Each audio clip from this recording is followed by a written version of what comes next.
ወዳት የእናቴም ናፍቆት ስላልቻለኝ ተመልሼ መጣውኝና ከእናቴ ጋር እኖራለሁ ብዬ ኢትዮጵያ ስገባ ልክ 7 ወር እንደቆየው ኢትዮጵያ እንዳሰብኩት አይደለም።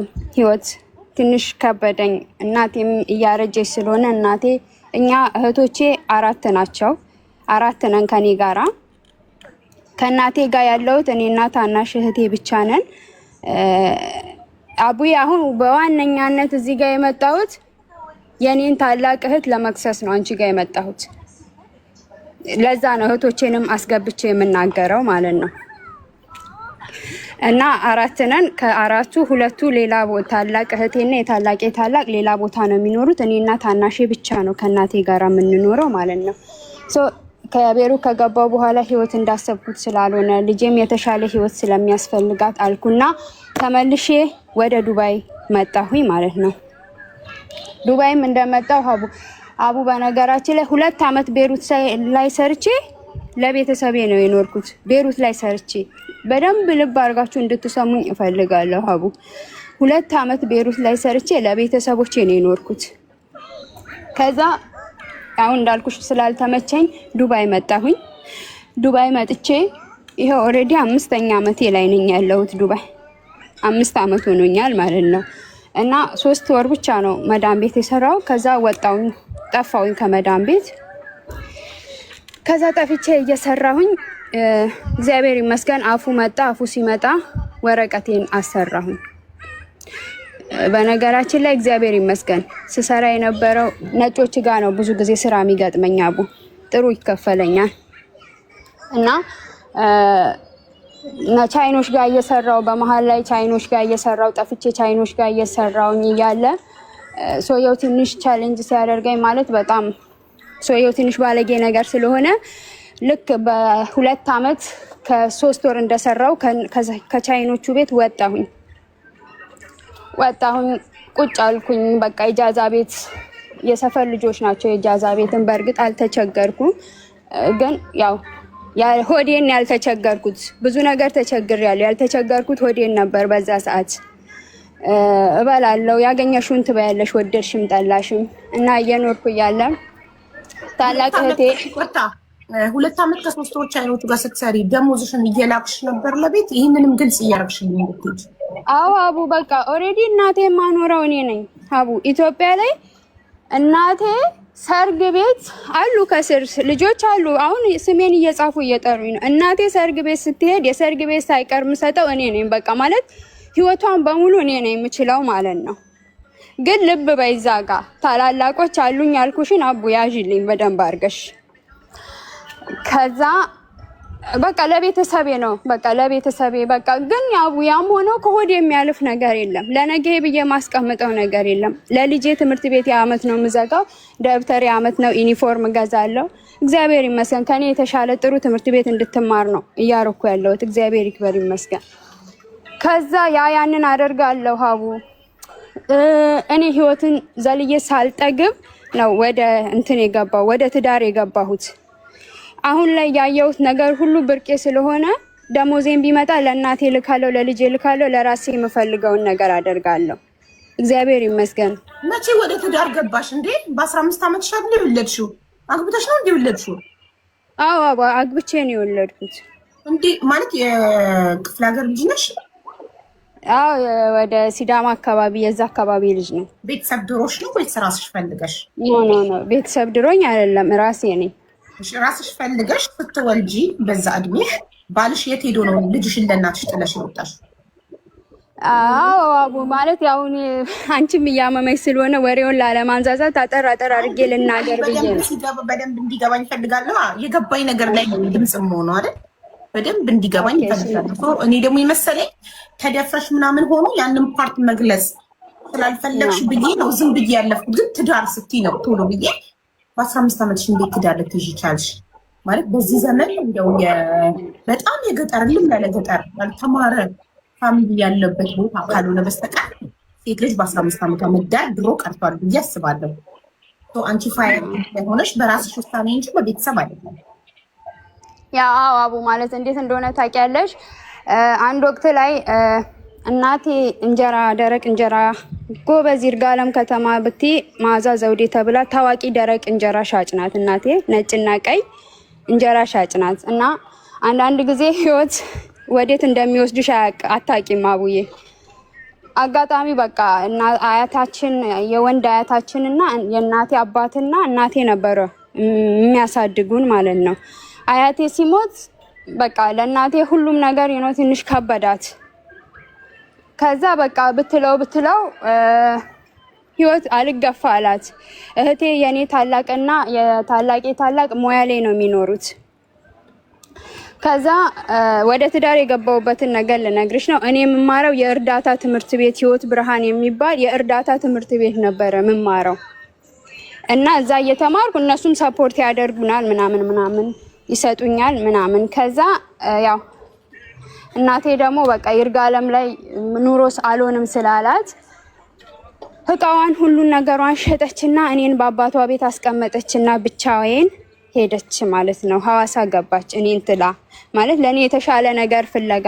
የኔ ታላላቆች አያስቸግሯትም በርግጥ ግን እኔና የኔ ታናሽ ነን ለሁለታችን ነው። እኔ ደግሞ ምናልባት ሰምተሽ ከሆነ ይሄ የእርዳታ ትምህርት ቤት ነገ አሜሪካ ትሄዳላችሁ የሆነ ነገ ጥሩ እንጀራ ይኖራል ተብሎ በጉጉት ነው የምንማረው ትምህርት ቤቱን። ለዛ ያንን ማስተው ስላልፈለገች ጥላኝ ሄደች። ያው ጥላኝ ስትሄድ እኔ ደግሞ ኦኬ እናቴ ከሄደች አልኩኝና ምን መስራት ጀመርኩኝ። በቆሎ እኛ ሰፈር በቆሎ ይሽጣልና በቆሎ ቡና እያፈላው ጎበዝ ሰው በጣም ነው የሚወደኝ። ቡና በቆሎ እናቴን እያገዝኩ ለራሴ ማለት ነው በቆሎ ሸጣለው።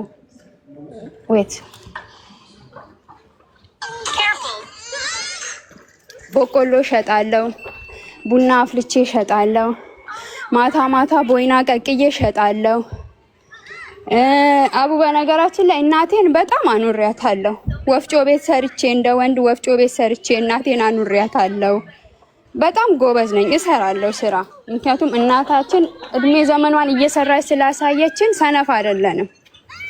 እሰራለሁ ቦይና ሽጬ በዳጣ ድንች በዳጣ ሀረቄ የሚሸጥበት ቤት እየዞርኩኝ ድንች በዳጣ ምናምን እሸጣለሁና ታውቂያለሽ እናቴም ስለሌለች ያቺ ቡና የምሸጥባት ታይም ለኔ በጣም ክፍት ሆነችልኝ። በቃ ማንም ይቆጣኝ የለም።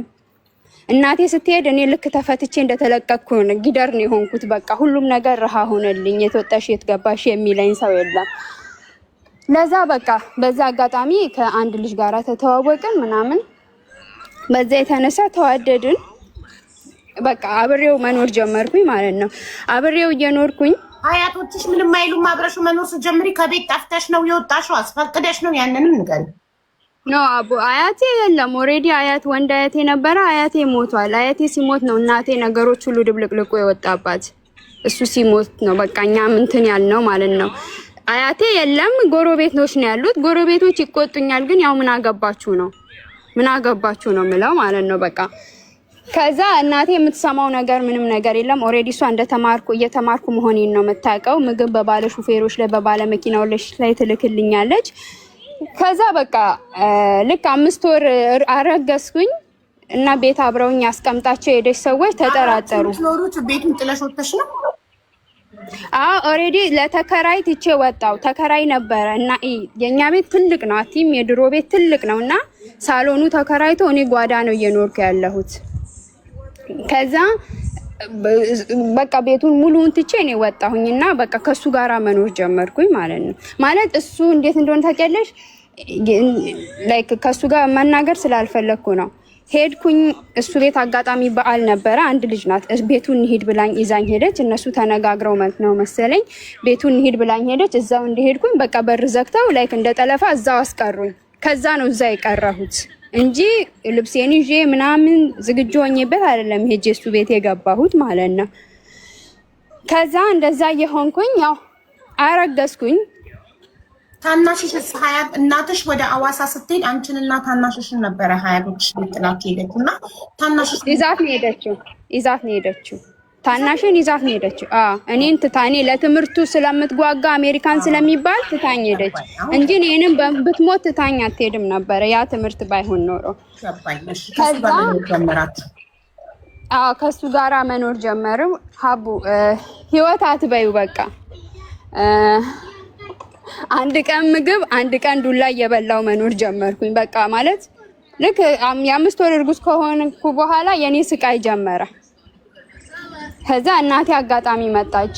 እኔ በዛ ታይም ላይ ልጅ ነኝ፣ ምንም ነገር አላቅም። አቡ እርጉዝ እንደሆንኩ ራሱ አላቅም። ጎረቤቶች ናቸው በግድ ወስደው ጤና ጣቢያ ያሳዩኝ። ከዛ ነው እርጉዝ መሆኔ ሲታወቅ ፔሪድ ማየት አልጀመርሽም ነበረ? ኖ ጀምሬያለሁ አቡ፣ ፔሪድ ማየት ጀምሬያለሁ። ይሄ ደግሞ የእርዳታ ትምህርት ቤት በጣም ነው ስለ ህይወት የሚያስተምርሽ፣ በጣም ያስተምረናል። እና አውቃለሁ እኮ ግን ላይክ እኔ እንደዚህ እርግዝና መጣ አልመጣ ብዬ ምንም እንትን ምለው ነገር የለም። በቃ መዝለል መጨፈር ነው ስራዬና ከዛ ጎረቤቶች ደውለው ማዘርን ጠሯት። መጣች። እውነትም ስትመጣ ስታየኝ ሰውነቴ ተለዋውጧል ምናምን ነገር።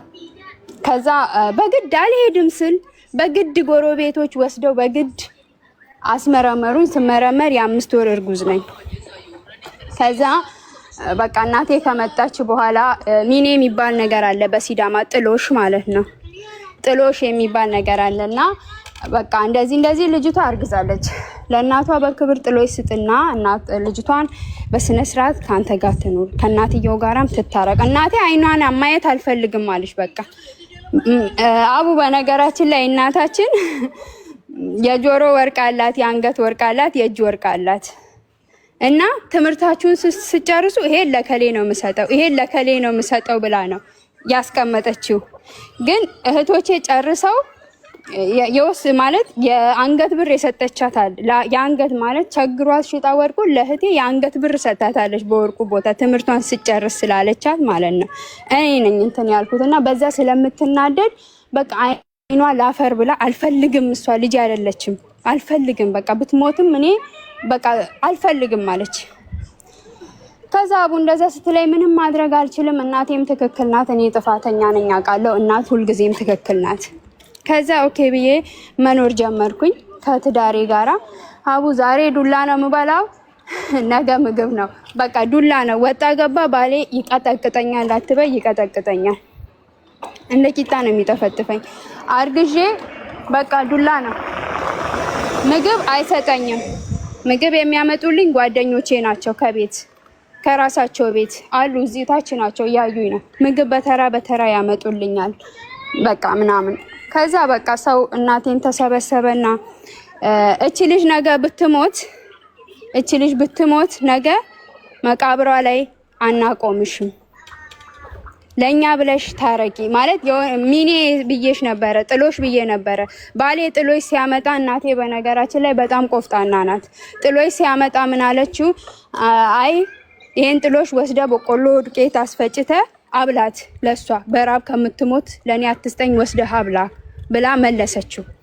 በዛ የተነሳ በቃ እሱም ጠምዶ ይዟታል፣ አይነጋገሩም ለረጅም ጊዜ ማለት ነው።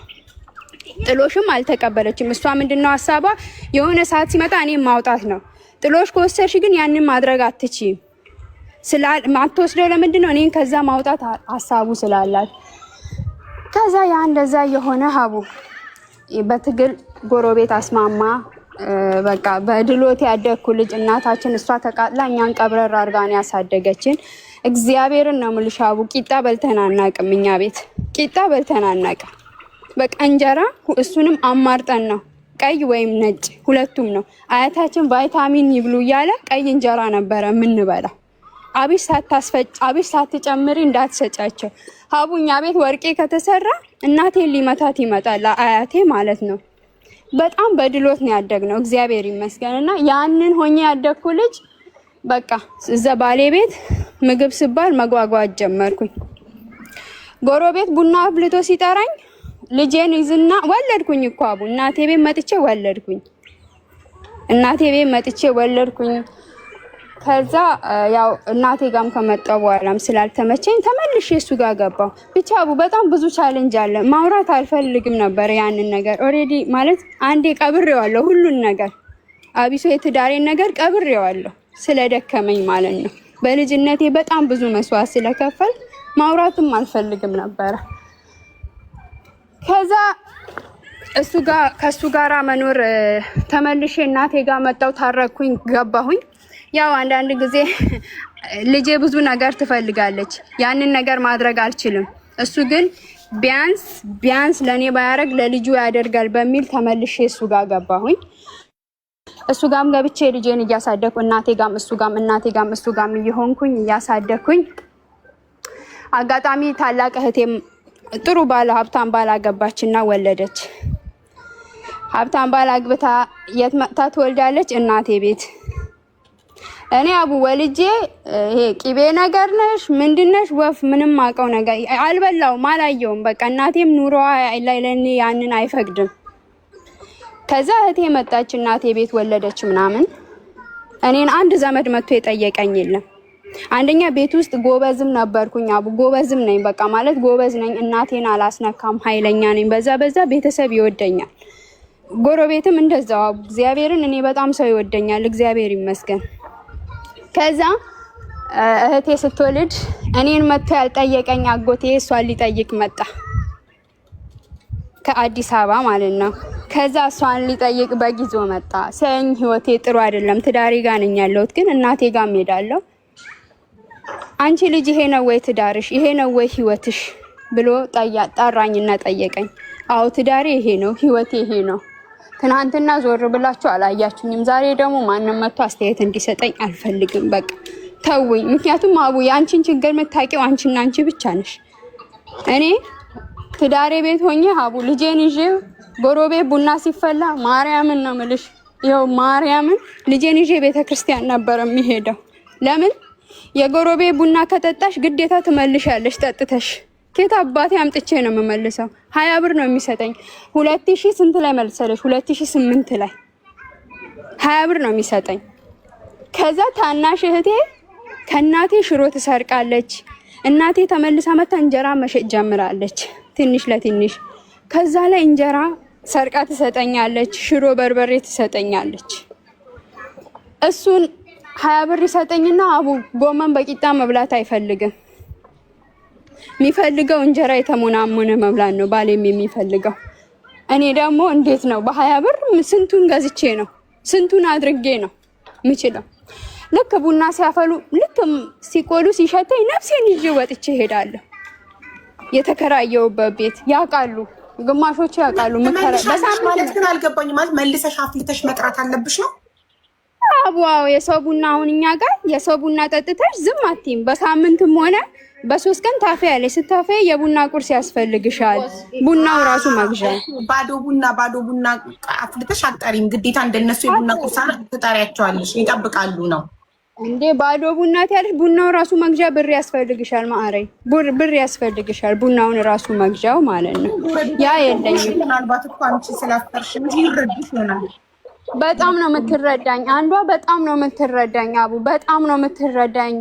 በቃ ታይ እኔ ካንቺ ድሮም እኔ ቤት ነው ያደግሽው፣ አንቺም እኔ ቤት ነው ያደግሽው። እኔ ምንም አልፈልግም፣ ግን የተፈላ ቡና ቢያንስ ጠጥተሽ ልጅቷን አጥቢያት ትለኛለች። ከዛ ያንን በቃ እኔ በጣም ነው የምሳቀቀውና አንድ ጊዜ ትዝ ይለኛል። ጠዋት ነው ምን አለኝ፣ ሰክሮ ነው በቃ ሁሌ የሚመጣው። ስለሱ ማሰብም ማውራትም አልፈልግም እና ሰክሮ ነው የሚመጣው። አንቺን ማላይበት የት ልሂድ አለኝ። እንደነገ ቅዱስ ያሬድ የሚባል የኛ በኦርቶዶክስ ቅዱስ ያሬድ በ11 ቅዱስ ያሬድ እለት ነው እና በሃይማኖቴ እግዚአብሔር ይመስገን ጎበዝ ነኝ፣ እሄዳለሁ ቤተክርስቲያን። ከፈጣሪ ጋር መነጋገር በጣም እወዳለሁ። ከዛ ቅዱስ ያሬድ ነው አዲስ ታቦት ነበረ ወደኛ የሚመጣውና መጥቶ ታቦቱ በ10 ገብቶ በ11 ንግስ ነበረ። ጠዋት ማታ ሲያንገበግበኝ አደርኩኝና ጠዋት ተነስቼ ሄጄ ቅዱስ ያሬድ አልኩት፣ የኔ ህይወት ከጓደኞቼ በታች ሆኜ ከኩዮቼ በታች ሆኜ እናቴ ጠልታኝ ቤተሰብ ጠልቶኝ ከልጄ ጋር እንዲህ እየተጨነኩ ነው፣ ልጄም እየተሳቀቀች ነው። እባክህ ለኔ መላ ስጠኝ አልኩት። በእውነት ነው የምልሽ ከልቤ ነው አልቅሼ ሄድኩት። ከዛ እግዚአብሔር ይመስገን ልክ እንደሄድኩኝ በሁለተኛው ቀን ነው ምናምን አጎቴ ጠራኝና 50 ብር ሰጠኝ። ለእህቴ ኢማጂን አስቢ፣ ለእህቴ በግ ነው ይዞላት የመጣው ወልጄ ለኔ ማንም ምንም ያመጣልኝ ነገር የለም። አክስት ሀብታም የሞያሌ ከተማ ያቤሎ ከተማ ላይ ገነት ዘውዴ ተብላ ሀብታም አክስት አለኝ። አቡ በጣም ሀብታም የተንደላቀቀች አክስት። ውሻ ነው ቤት ብለው የሚጠሩኝ። ውሻ እርግዛለች ሲሏት ታስወጣው ብላ 400 ብር ላከች። 400 ብር ስጧት ታስወጣው። በዚህ እድሜዋ ወልዳ ምን ልታረግ ነው ስትል እኔ አላስወጣም ልጄ ማስወጣት አልፈልግም አላስወጣም ብዬ ያንን ብር መለስኩላት። ከዛ አጋጣሚ ስትመጣ ከሞያሌ ልብስ ይዛልኝ ለህቴ ልጅ ባመጣችበት ለኔ ስታመጣ አልፈልግም ትናንት አስወጫት ላልሽው ልጅ ዛሬ ልብስ ብትሰጪኝ እኔ አልቀበልሽም እኔ አልፈልግም ብዬ ያንን መለስኩ ማለት ነው። ከዛ አጎቴ 50 ብር ሰጠኝ። ለኔ 50 ብር ይቅርና 5 ብር ትልቅ ቦታ አለው። አልቀበልም ማለት አልችልም። ገባሽ? ከዛ ያንን 50 ብር ተቀበልኩኝና ሐሳብሽ እንዲህ ነው እንዲሆነሽ ነው ያጎቴ ሚስት ቤሩት ነው የምትኖረውና ሐሳብሽ እንደዚህ ሆነሽ ነው የምትኖሪው እንደዚህ በየልጅ አሮጊት መስለሽ ነው የምትኖሪው። ሀቡ በነገራችን ላይ የባሌን ጫማ ጥቼ የባሌን ጫማ ነበር እያረኩ የምሄደው ክርስቶስ በሚያውቀው የባሌን ጫማ አድርጌ ነበር የምንቀሳቀሰው። እና እንደዚህ ሆነሽ ነው መኖር የምትፈልጊው ሲለኝ እና ምን አድርጊ ነው የምትሉት? ትናንትና ያልጠየቃችሁኝ ዛሬ እንዳትጠይቀኝ አልኩ። ከዛ በቃስ እናቴንም ተቆጣት። ሰፈርም እግዚአብሔር ይስጠው አንድ ማመኑር የሚባል እንደ አባት ያሳደገናል። እሱም ልኳን ሄዶ ለእናቴ እቺ ልጅ አንድ ነገር ብትሆን ብሎ ሁሉም ሲጮሁባት ከእንደገና ጭራሽ ወደኔ መቅረብ ጀመረች። ልጄንም ማገዝ ጀመረች። ከዛ እናቴ ቤት ስመጣ አቡ ነፍሴ ተመለሰ። እንጀራም በላለሁ፣ ቡናም በሰዓት ጠጣለሁ፣ ያገኘሁትን እበላለሁ። በቃ እግዚአብሔር ይመስገን ነፍሴ ትንሽ ተመለሰ። ክርስቶስን ነው የምልሽ ነፍሴ ተመለሰ። ከዛ እንደዛ የሆንኩኝ በቃ አጎቴ ቤይሩት መሄድ አለባት አለ። ፓስፖርት አውጪ አለኝ። በነገራችን ላይ አቡ ዛሬም የሰው እጅ አላይም ወደፊትም አላይም። ፈጣሪ አያሳየኝ። ትናንትም አላየሁም፣ ግን የሆነ ሰዓት ላይ አይቼ ነበረ ትዳሬ ውስጥ እያለሁኝ እርቦኝ አጥቼ በጣም ቆንጆ አቡ እኔ በጣም ቆንጆ ከነ ጸጉሬ ከነ መልኬ በጣም ቆንጆ ነኝ። በጣም ቆንጆ አቡ ማርያምን ስዕል ነው የምመስለው። ግን ልክ ትዳሬ ላይ ስገባ ያ ሁሉ ነገር አለቀ። እኔ ነገር ቆንጅና ሁሉም ነገር ረጋፊ ነው ለኔ። ያ ነገር አሁን ላይ መስሎ አይታየኝም። ሁሉም ነገር የረገፈ አቡ። ከዛ በቃ ለትዳሬ ህይወቴ ለትዳሬ ሰጥቼ መኖር ጀመርኩኝ። በቃ እየኖርኩኝ ፓስፖርት አውጪ ሲለኝ ኦኬ አልኩኝና ያቺ አከራዬ ውሻ አለች። አሁን አጎትሽ እንዲህ አይነት መላ ሰጥቶሻል። ማዙም አለች እናቴ ማዙ ነው ስሟ። ማዙም አለች ልጅሽን ለኛ እየጣልሽ የሆነ ነገር ስሪ እና እንደዛ ከሆነ አልኩና ማርያምን አከራዬ ናት እዚህ ለኛል አቡ 150 ብር አንስታ ሰጠችኝና የ100 ብር ቦይና ገዝቼ ሸጥኩኝ።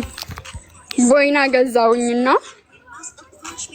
100 ብር ቦይና ገዝቼ ያንን ቦይና ዳጣ ለንቅጬ ማታ አውጥቼ ሸጥኩኝ። 100 ብር የገዛሁት አቡ 180 ብር ሸጥኩት። 80 ብር ለኔ ቀልድ አይደለም። እንደዚህ ነው ለካ አልኩና ማለት ድሮ ሸጠው ነበረ ግን ትቼዋለሁ። ምክንያቱም በቃ ወደ ትዳር ምናምን ስገባ ትቼዋለሁ። ከዛ ኦኬ እንደዚህ ከሆንኩ እስከዛሬ ለምን ተራብኩ? ልጄን አከራዬ ጋር እየጣልኩኝ ቦይናዬን በቃ ውሻ ተባልኩ። በቃ በቦይና ጎበዝ ሆንኩኝ። ከዛ ብሬን አስቀመጥኩኝና ነፍሷን ይማራት አንድ አክስት አለችኝ። እሷ 2000 ብር ጨመረችልኝ። ሄጄ ፓስፖርቴን አወጣሁኝ። እንደው ሰው ፓስፖርቱ ሲወጣ አሜሪካን ሄደ ይመስለዋል። በቃ እኔ ፓስፖርቴን ሲይዝ በቃ ሁሉም ነገር ከላይ ላይ ቀለለ ሀቡ ሁሉም ነገር። ከዛ ለመከራ የተፈተነ መቼስ እንትን ይለዋል። ፓስፖርቱን ያስኩኝ ወዲያ ማለት ጀመርኩ። አጎቴ ሚስቱን አናገረ። ችግር የለም ወስዳታለሁ አለች። እግዚአብሔር ይስጣቸው። በዚህም ብለው በቃ አቡ በብዙ ቻሌንጅ ማለት አለ። በጣም ብዙ ፈተና አለ አቡ። በቃም ላይክ መናገር የማልፈልገው ኢቭን በፓስፖርቴ ላይ አቡ እስከዛሬ ታምሜ ቴክ በነገራችን ላይ ልጄን መሰራበት ቤት ልጅቷን እንጂ ወክ እያረኩ ነው ማወራውና ይቅርታ። ችግር የለም እናት ችግር የለም ማለት ነው። ከዛ ሀቡ ፓስፖርቴ ወጣ። ፓስፖርቴ ከወጣ በኋላ ያጎቴ ሚስት ጀመረችልኝ። ያጎቴ ሚስት ጀምራልኝ ወዲያ ለማለት ብር ያስፈልጋል። ዛስታይም ቤሩት ስትሄጂ ብር ያስፈልጋል። ያኔም ብዙም ባይሆን ያስፈልግሻል። ሰውን ቢወስድሽ ለምርመራ እኔ አዲስ አበባ ሄጄ አላቅም፣ አዲስ ነኝ። አዲስ አበባም ለመሄጃ ለሁሉም ነገር ያስፈልጋል። ከዛ ማርያምን ኪያ ዛር ሴማ ቢኖር ደስ ይለኛል እዚህ ጋርና እሱም ያውቃል የኔን ታሪክ። አቡኔ በጣም የደከመኝ ልጅ ነኝ። አይዞሽ በማይሞት አይዞሽ አሁን የደከመኝ አቡ በጣም በቃ ከሰው ጋር ስስቅ ስጫወት ሰው ሁሉም ሰው ሙሉ ይመስላል አይደለም። ሁሉም ሰው ላይ ትልቅ በሽታ አለ።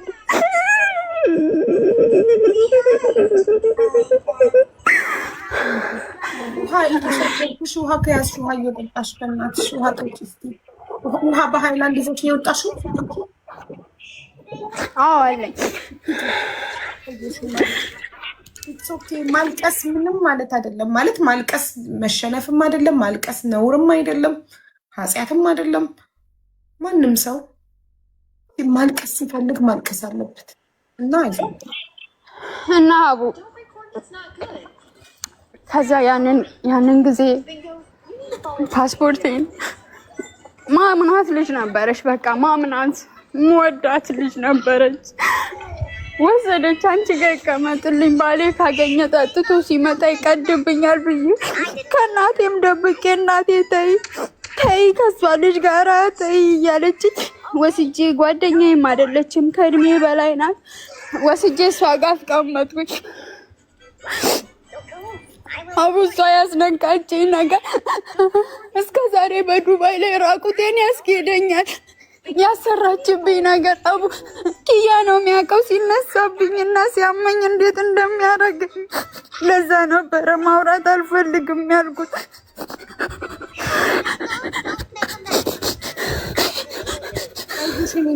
ማለት በፓስፖርትሽ ነው ያሰራችው? አቡ በፓስፖርት የት ያለሽ ህይወቴ እንዲበላሽ አቡ እዚህ ዱባይ ላይ ሲያመኝ ራቁቴን ነው አስፋልት ላይ የሚያስኬደኝ። ኪያ ከሌለ እንደ እብድ ነው የምሆነው። እሱ ነው የሚሰበስበኝ፣ እሱ ነው ወስዶ ጸበል የሚያስጠምቀኝም በዚህ ሀገር ራሱ።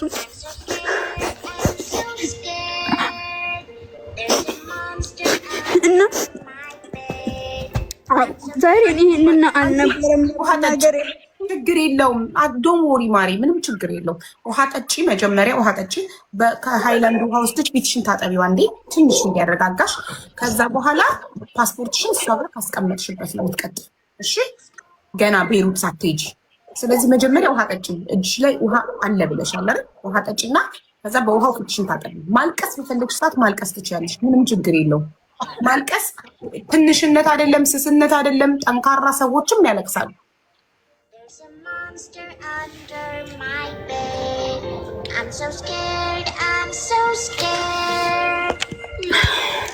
ያለቀሰ ነው ትንሽ ነው አይችልም ምናምን ማለት አይደለም። ጠንካራ ሰዎችም እናለቅሳለን። ስለዚህ አዎ ከዛ ፓስፖርቴን እሷ ጋር አስቀመጥኩኝ። እሷ ጋር አስቀምጬ በቃ እሷ ጋር አስቀመጥኩኝ።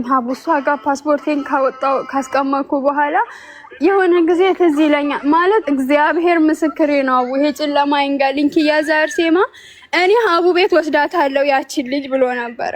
ኪዩ አልኩት አትውሰዳት፣ ለፈጣሪ ሰተተዋት። እኔም ለፈጣሪ ሰጥቼ ነው የምተዋት። ዛሬ ላይ በእናት ላይ እንደዚህ አድርገሻል ብንላት አታምንም። ለፈጣሪ ሰተን እንተዋት አልኩት። የሷን ነገር ላነሳልሽ የቻልኩት አመት ያህል ፓስፖርቱ ከወጣ በኋላ በስቃይ ቁጭ አልኩኝ።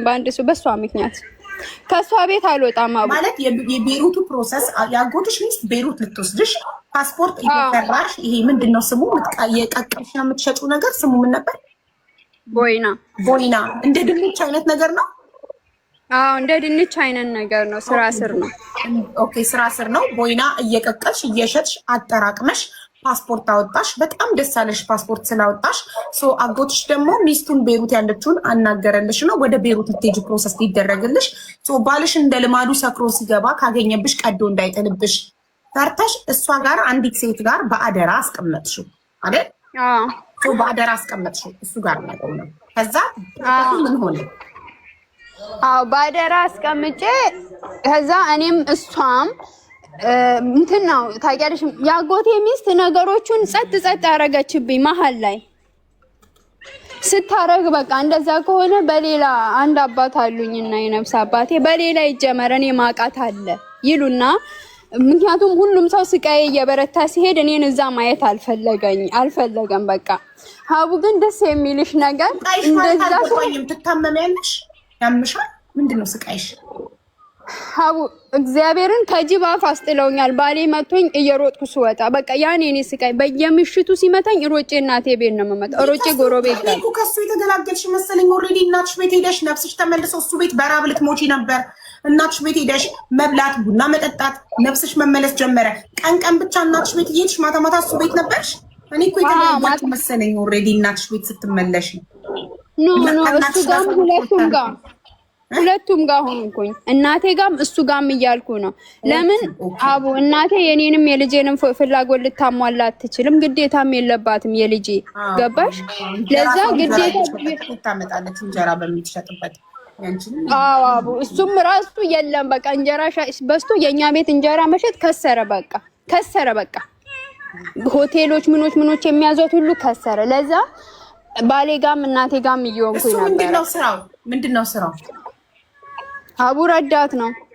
ስለዚህ ብዙ ገቢ የለውም ማለት ነው። በቀን 20 ብር የሚሰጥሽ ስቲል አልተቀየረም። እናትሽ ቤት እየሄድሽም እየመጣሽም ስቲል ገቢ የወጪ በቀን 20 ብር ነው የሚሰጥሽ። ግን አቡ ባይጠጣ እሱ በጣም ብዙ ያገኛል። ባይጠጣ ባይሰክር ቤቴ ትዳሬ ካለ አቡ የሚያገኘው በቃ ማለት እንዳቅምሽ ትኖሪያለሽ እኮ። እኔ ግዴታ እናቴ ቤት እንጀራ ስለበላው ባሌ ጋር ሄጄ እንጀራ ልብላ ማለት አልችልም። ያገኘሁትን ልበላ ወስኜ ነው የምገባው። ከዛ የሆነች ደላላ አለች አሉኝና የሆኑ አባት የነፍስ አባታችን ናቸው። በእሷ በኩል ጀመርን። ፓስፖርቴን ሰጠው። እቺ ልጅ ሄዳ ለደላላዋ እባክሽን ትሂድ እሷ ከኔ ይልቅ እቺ ፓስፖርቴ ላይ አሰራች የምልሽ ከኔ ይልቅ እሷ ትሂድ። ባሏም አንዳንድ ጊዜ አቡ ሰው መጥፎ ነገር አድርጎብኛል ብለሽ ጥሩ ያደረገልሽን ነገር መሸፈንም ኃጢአት ነው፣ በጣም ኃጢአት ነው። ለምን የክፋቱን የሚሰጠው ፈጣሪ ነው፣ የደግነት የሚሰጠው ፈጣሪ ነው። ሐቀኝነት ለራስ ነው። በቃ ከዛ ትሂድች ልጅ ብላ ለደላላዋ ነገረቻት። ከዛ እሺ ችግር የለም ትሄዳለች። እኔ የሷን እንደውም ልክ ያለውኝ አለች። ልከሻላው በቃ እሰይ በቃ ስንት ነው የሚያስፈልገው? 2000 ብር አምጪ ሀያቡ። ከዛ 2000 ብር ለኔ ከየት አባቴ ነው የሚመጣው? ከየት አባቴ? እናቴ ቤት አላት። የእናቴ ቤት ካርታ ፕላን አስይዘን እንዳንል የእናቴ ቤት ግብር እንኳን አያውቀውም። የድሮ አባቶች ቤት አይገብሩም ሲኖሩ መሰለኝ አቡ። አልተገበረም፣ ምንም የለም። በምንድን ነው የምንኖረው? በማን ነው ካርታ ፕላንስ የሚይዝልን በዛ ታይም ላይ?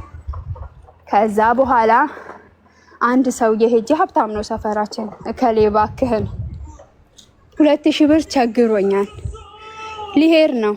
እሱ ቤት ነው ተከራይቼ የምኖረው፣ አከራዬን ማለት ነው። እባክህ ስጠኝ ስለው የእናትሽን ቤት አለኝ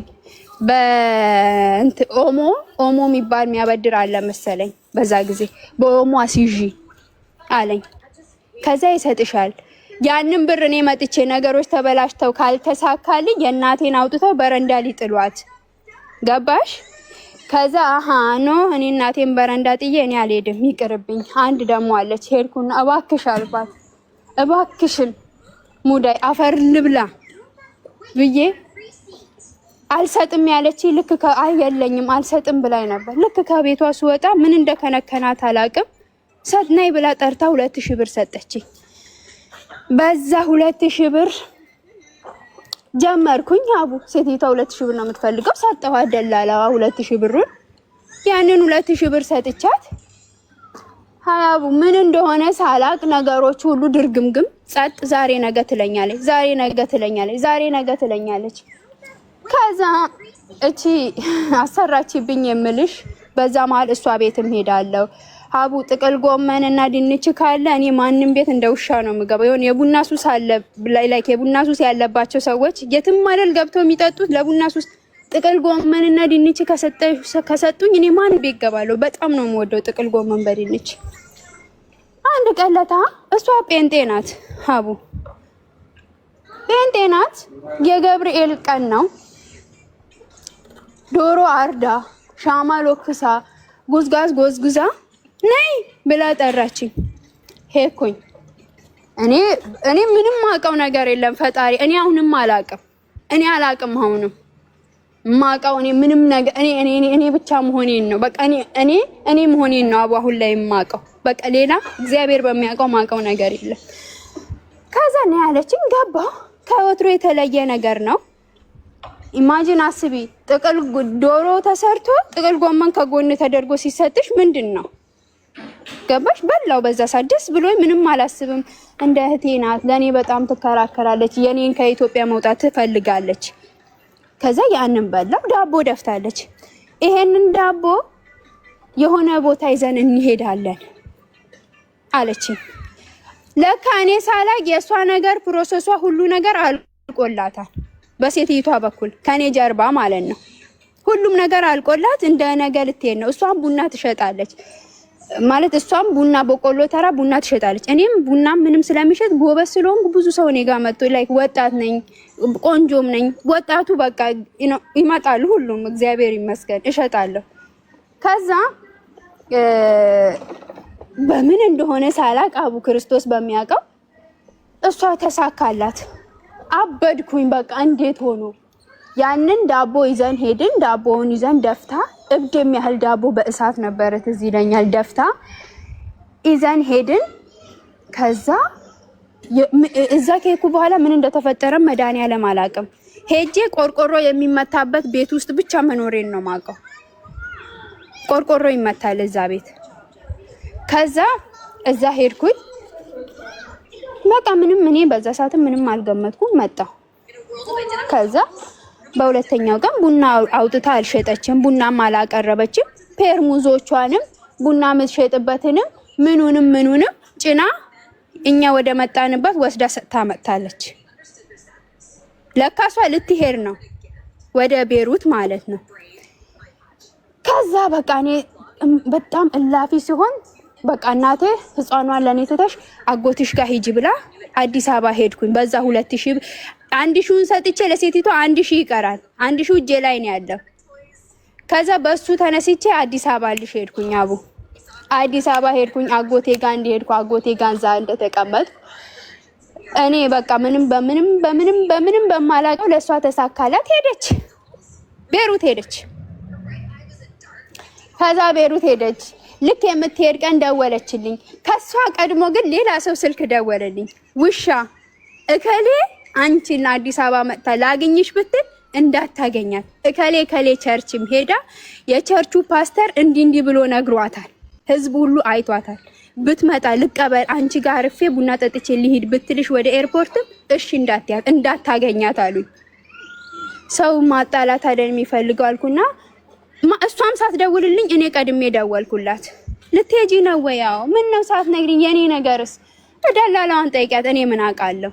ለኔ እግዚአብሔር ብሎ ተሳክቷል፣ ልሄድ ነው አለች። ልትሄጂ ነው? እሺ በቃ ሂጂ አልኩኝ። በቃ ምንም በቃ እና ትመጫለሽ እኔ ቤት? አዎ እመጣለሁኝ አለች። እሺ ስጠብቃት አትመጣም። እዚህ አካባቢ ነኝ ብላኝ ታክሲ ይዤ ሲሄድ አትመጣም። እንደዚህም ስል አትመጣም። በቃ ልታገኝኝ ስላልፈለግሽ እኔ ሄጃለሁኝ ኤርፖርት ነኝ አለች። በቃ እሺ ሰላም ሁኚ ደህና ሁኚ አልኩ። ከዛ በኋላ እኔ ስንት ጊዜ ቁጭ ያልኩልሽ 5 ወር ኢትዮጵያ ሳልሄድ መጣሁ። ካጎቴ ጋርም ሰው ቤት አትቀመጪም እንግዲህ መጣሁ። ገባሁ ወደ ስቃዬ ተመልሼ። ከዛ ወደ ስቃዬ አሁንም ህይወትን እንደገና ሀውዬ ወደ ስቃዬ ገባሁኝ። መኖር ጀመርኩኝ። የሷንም ልጆች እየሄድኩ እያየው ምናምን። ሀቡ ክርስቶስ ምስክሬ ነው። ልክ በእሷ ቤርሽ በ4ኛ ወሬ ጸበል ሄድኩኝ። በቃ ጸበል ሄድኩኝ። ጸበል ሄጄ ስጠመቅ መንፈሱ የሚለፈልፈው የእሷን ስም እየጠራ ነው። የእሷን ስም እየጠራ ነው የሚለፈልፈው እኮ። ምን ሆነሽ ነው ጸበል ሄድሽ? ምን ስትሆኚ ላይክ መጮህ ጀመርሽ ወይ? ምን ሆንሽ? ምን አይተውብሽ ነው ቤተሰቦች ጸበል ይወሰዱ? አቡ የኛ አካባቢ ይርጋለም በጣም በጸበል የተያዘ ቦታ ነው። ዞር ስንል ከቤታችን አጠገብ እንደዚህ ጸበል ቤተክርስቲያን እንዲህ ነው ያለው። በቃ ዙሪያችን ነው። ሄድኩኝ ጸበል ማለት በአባ ቤት ሄጄ አንዳንዴ አባ ቤት እየሄድን የአባንም ካባ እናጥባለን ምናምን፣ እዛም ስራ ካለን እንሰራለን። ልክ የአባን ካባ ሳጥብ ወደቅኩኝ። ከዛ ስወድቅ እሳቸው ደነገጡና በሰዓቱ በመስቀል ምናምን ነካኩኝ። ነገ ጸበል ነይ ትምጣ አሉ። ጸበል ሄድኩኝ። በቃ ሲሄድ አቡ እየጠራ የሚለፈልፈው የእሷን ስም ነው። እየጠራ የሚለፈልፈው መንፈሱ የእሷን ስም ነው። ምንም አላልኩም። ጸበሌን ተጠመቅኩኝ። ሱባኤን ገባው። አባ ገዘቱት። በቃ በሰላም መኖር ጀመርኩኝ። ሱባኤን ገባው ምናምን ሄዳለሁ። ከጸበል ከቤተክርስቲያን ዞር አላልኩም። ከዛ በቃ ጸበሌን ተጠቅሜ ልክ 1 ወር እንደሞላኝ የአጎቴ ሚስት ቪዛውን ሁሉን ነገር ጨርሳ ሰው አግኝታ ልክ በ5ኛ ወሯ ነይ አለችኝ። ልክ እኔ የመጣው ቀን አቡኔ ወደ ቤሩት ሲሄድ እሷ ወደ ኢትዮጵያ ተመለሰች። በ5 ወሯ ይሄው መድኃኒዓለም ምስክሬ። ለምን አላ በቃ ተመጣች። በቃ በ5 ወሯ ይሄው ከታች የሚያውቁ የሰፈር ልጆች ሁሉ አሉ። መጣች በ5 አለች። ምን ሆኜ ነው የመጣሁት አለች። ዋይ ከኔ ጋር ኦሬዲ አትነጋገርም። እናቴም ሄዳ ለሰው ስሞታ ተናግራለች። አንቺ ጸበል ስትወሰጂ ስትለፈልፊ መንፈሱ የእሷን ስም ስላነሳ ኦሬዲ እሷ መተት አስመታብሽ እንደሆነ በአካባቢው ስለታወቀ ሁሉም ዘጋት። ኦኬ እሺ። ከዛ የእሷን ስም እየጠራ ነው መንፈሱ የለፈለፈው። ለዛ እናቴም ስለማታናግራት እሷ ከቤሩት መጣች። ከቤሩት ልክ በ5 ወር ስትመጣ እኔ ሄድኩኝ። ከዛ ሄድኩኝ ቤሩት ላይ እግዚአብሔር ይመስገን በሰላም መኖር ጀመርኩኝ። ሰዎቹም ጥሩ ናቸው፣ ይወዱኛል። እኔ የሰው ፍቅር አለኝ፣ እግዚአብሔር ይክበር ይመስገን። ሀብቴ የሰው ፍቅር ነው ሀቡ። በቃ ሰዎቹ በጣም ወደዱኝ ምናምን። ከዛ ልክ እዛ እንዲሄድኩ ነው አሁን የትዳሬ ነገር። ልክ በ5 ወሬ እዛ እንዲሄድኩ ነው ቤሩት እንደሄድኩኝ ባሌ ልክ እኔ በሄድኩ በ3ኛ ወሩ ሚስት አገባ። ነው አንቺ ቤሩት ከመሄድሽ በፊት አጎትሽ ቤት ስትኖሪ ምናምን እሱ ፍቃደኛ ነበር? ላይክ ሰላም ናችሁ? አልተጣላችሁም? በሰላም ነው ወተሽ አጎትሽ ቤት ምናምን መኖር የጀመረው? ሸኝቶኝ በቃ በሰላም። እኔ እኮ አቡ በቃ ህይወቴ ላይ ምንም ይሁን ምንም ነገ ይስተካከላል ነው በቃ አስተካክለዋለሁ። ህይወቴን እኔ መስራት እችላለሁ ነው። ይጠጣል ኦኬ፣ ነገ ይተዋል ነው በቃ የኔ ሀሳብ ማለት ነው። ያ ነው በቃ እኔ የምኖረው ማለት ነው። ከዛ እሱ ልክ ሄድኩኝ ቤሩት። ልክ በ3 ወር ያጎቴ ሚስትና አሰሬ መጡ። እኔ በቃ አስቢ ልጄ ጡቴ ራሱ በዛ ሰዓት ላይ ያኔ አለው ጡት አለ ወተት ስላለ ያመኛል። ከዛ ልጄ ምን ሆና ነው በቃ የሆነ ነገር ኮሽ ሲል ልጄ ነው የምለው፣ የሆነ ነገር ኮሽ ሲል ልጄ ነው የምለውና ሴትዮዬና አሰሬና ያጎቴ ሚስት መጡ። አጠገቤ መተው ቁጭ አሉ። ስራ ታይና ቁጭ ባያሉኝ ቁጭ አሉ። ምንድነው ስላቸው፣ አይ የሆነ ነገር ልንነግርሽ ፈርተን ነው። ምንድነው የምትነግሩኝ ስል፣ አይ በቃ እንዳትደነግጪ ከዚህ በኋላ እንትን እንዳትይ ባልሽ ሚስት አግብቷል አሉኝ። የኔ ባላ እና ታዲያ ለኔ ምን አደረገኝ? ገላገለኝ፣ ፈጣሪ ይስጠው። ይሄን ስላደረገ እኔ እነሱ ምደነግጥ ማለቅስ ምጮኡ ምን መስሏቸው ነበር። እግዚአብሔር ይስጠው ይሄን ስላደረገ በጣም ነው ማመሰግነው ብዬ የሱን ታውኩኝ ማለት ነው። ከዛ 2 ዓመት የሞላውኝና ከቤሩት ኢትዮጵያ ገባሁኝ። ከዛ ኢትዮጵያ ገብቼ ኢትዮጵያ እየኖርኩኝ እግዚአብሔር ይመስገን ኢትዮጵያ እየኖርኩኝ 7 ወር ጸበሌንም በደንብ ተጠመቅኩኝ። ምን አልኩኝ 7 ወር ቁጭ ካልኩ በኋላ አቡ በቃ ህይወት ከባድ ሆነብኝ ለኔ። ለምን እናቴም ኑሮዋ ቆልቁሏል፣ ባሌም የተባለው አግብቷል። ምንም ለልጄ ምንም ወዲ ምንም ነገር ስለሌለ እኔ ምንድነው ሐሳቤ 2 አመት ሰርቼ መጥቼ ከልጄ ጋር እኖራለሁ። እሱ መንጃ ፍቃዱን ከያዘ እሱ ያኖረናል፣ ኑሮ ይስተካከላል ነው። ግን እሱ የሚስተካከል አይደለም። ጭራሽ ይባስ ብሎ አግብቶ እኔ ሲሄድ አንድ ወንድ ልጅ ወልዶ ጠበቀኝ። ከዛ እሺ ከሆነ እሺ አልኩኝ። ከዛ በቃ በ7 ወሬ ተመልሼ ያም ብዙ ቻሌንጅ አለው አቡ፣ ብዙ ሰዓት መውሰድ አልፈልግም። በ7 ወሬ ተመልሼ ዱባይ መጣው ማለት ነው አቡ። ቤሩት እያለሽ ማለት ነው አንቺ የምትልኪው ገንዘቡን ልጅሽም መጀመሪያ ከባልሽ ጋር በሰላም ሸኝቶሽ ከሆነ የመጣሽው ልጅሽ ወንድ ነው ሴት? ይቅርታ ሴት ናት። ልጅሽ ለምን እሱ ጋር አልሆነችም? ለምን እናትሽ ጋር ሆነ? አቡ ልጄ ሲጀመር ጠጥቶ መጥቶ ይቅርታ ለንግግሬና ጠጥቶ መጥቶ ስለሚያስመልስ በጣም ነው የምትሳቀቀው። ስለሚመታኝም አትፈልግም። አይታለች፣ ኦሬዲ ይዛለች ጭንቅላቷ ላይ ገባች። ኮንቶማ ውሻ ምን አደረጋት ስትያት እንዲያርጎ መታት ብላ ነው ሁላ የምትነግርሽ። ታያለች። ስለዚህ ልጅሽን እናትሽ ጋር አስቀምጠሽ ነው ወደ ቤት ሄድሽ። ስለዚህ በየወሩ ደሞዝሽን ትልኪ የነበረው ለእናትሽ ነው? ለእናቴ ነው። በቃ ባጎቴ በኩል ለእናቴ ነው ደሞዝ የምልከው ማለት ነው። ኦሬዲ እናቴ በቃ ጭራሽ ልጄን ወደ ማሳደግ ገባች ማለት ነው። ከዛ እኔ ሀሳቤ 2 አመት ሰርቼ ልጄ ጋር ሄጄ ከልጄ ጋር መኖር ነው። ግን ከልጄ ጋርም እኖራለሁ ብዬ አስቤ አቡ ልክ ኢትዮጵያ ስገባ ነገሮች እኔ እንዳሰብኩቸው አይደሉም። እዚህ ጋር መናገር ማልፈልጋቸው ነገሮች ብዙ ነገር አሉ። በቃ እኔ እንዳሰብኳቸው አይደሉም ነገሮች አቡ። በጣም ከበደኝ። ከዛ ኦኬ ተመልሼ መሄድ አለብኝ አልኩኝና ወደ ዱባይ በትግል እሱንም በስንት መከራ አቡ መምጣት አይቀሩም ዱባይ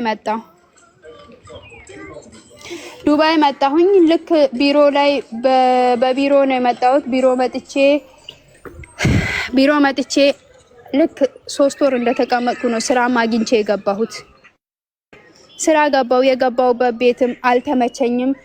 ወጥቼ ጠፋውኝና መስራት ጀመርኩኝ።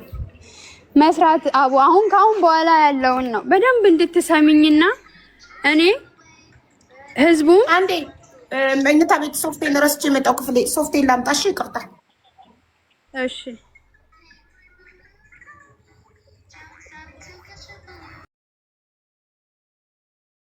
ብርና 50 ብር እየሰጠ ሊባልግ ነው የሚፈልገው። አንቺ ሊያታልልሽ ነው፣ ሊገዛሽ ነው በ100 እና በ50 የሚፈልገው። እኔ ደግሞ እንደዛ አልገዛም።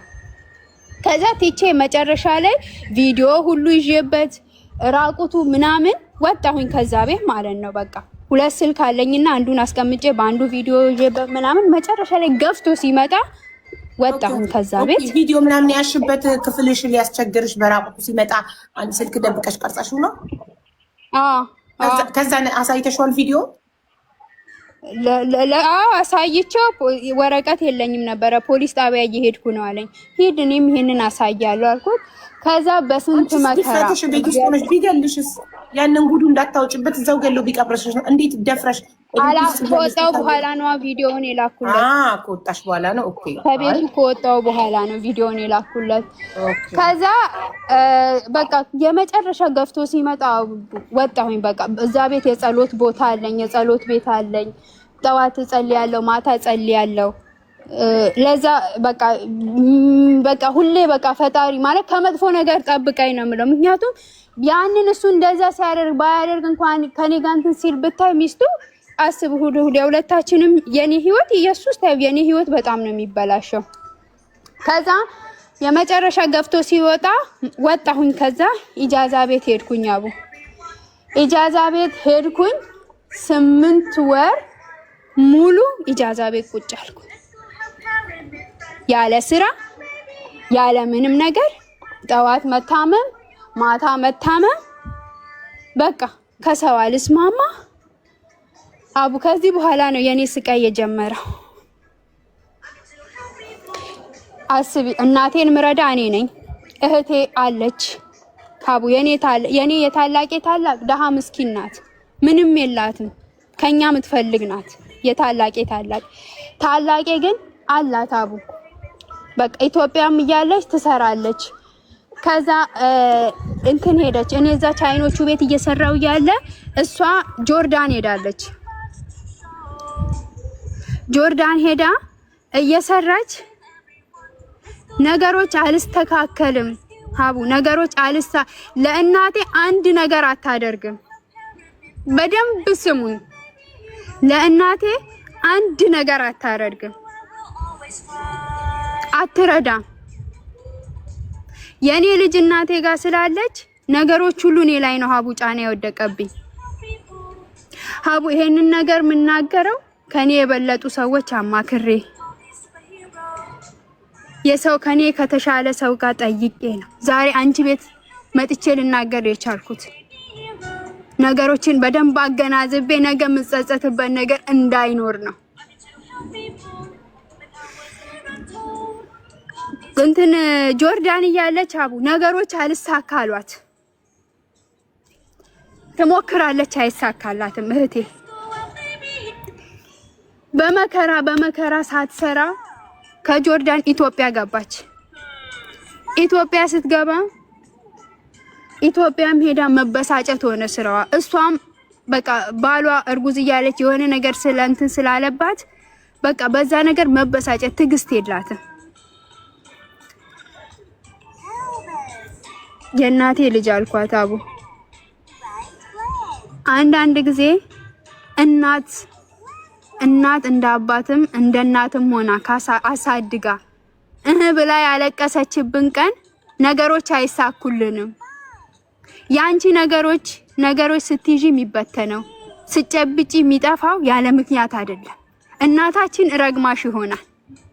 እንጂ ሂጂ ቻይኖቹ ቤት እየሰራው እንጂ ሂጂ እናትሽን መርቂኝ በያት። ጆርዳን ራናዊ ነበረች። ገንዘብ እየላክሽን ግቢ ከእናትሽን መርቂኝ በያት እሷ ራናዊ ነበረች። ነው አይደለም አቡ ኖ ገባች እኮ ሰዎቹ አሳፈሯት። አልወደዷትም፣ አሳፈሯት። በመጣሽ በስንተኛ ጊዜዋ እንጂ ጂጃሽ ብር የምትልኪላት ታዲያ ከየት ነው የምትሄደው? ኢትዮጵያ ሆና የምትኖረው ነው አዲስ አበባ ዘመድ ጋር። ከጆርዳንም ስትገባ እናትሽ ቤት አልገባችም፣ ዘመድ ቤት ነው የገባችው። አዎ ኦኬ። ጸብናት ከእናቷ ጋር ጸብናት አይደለችም።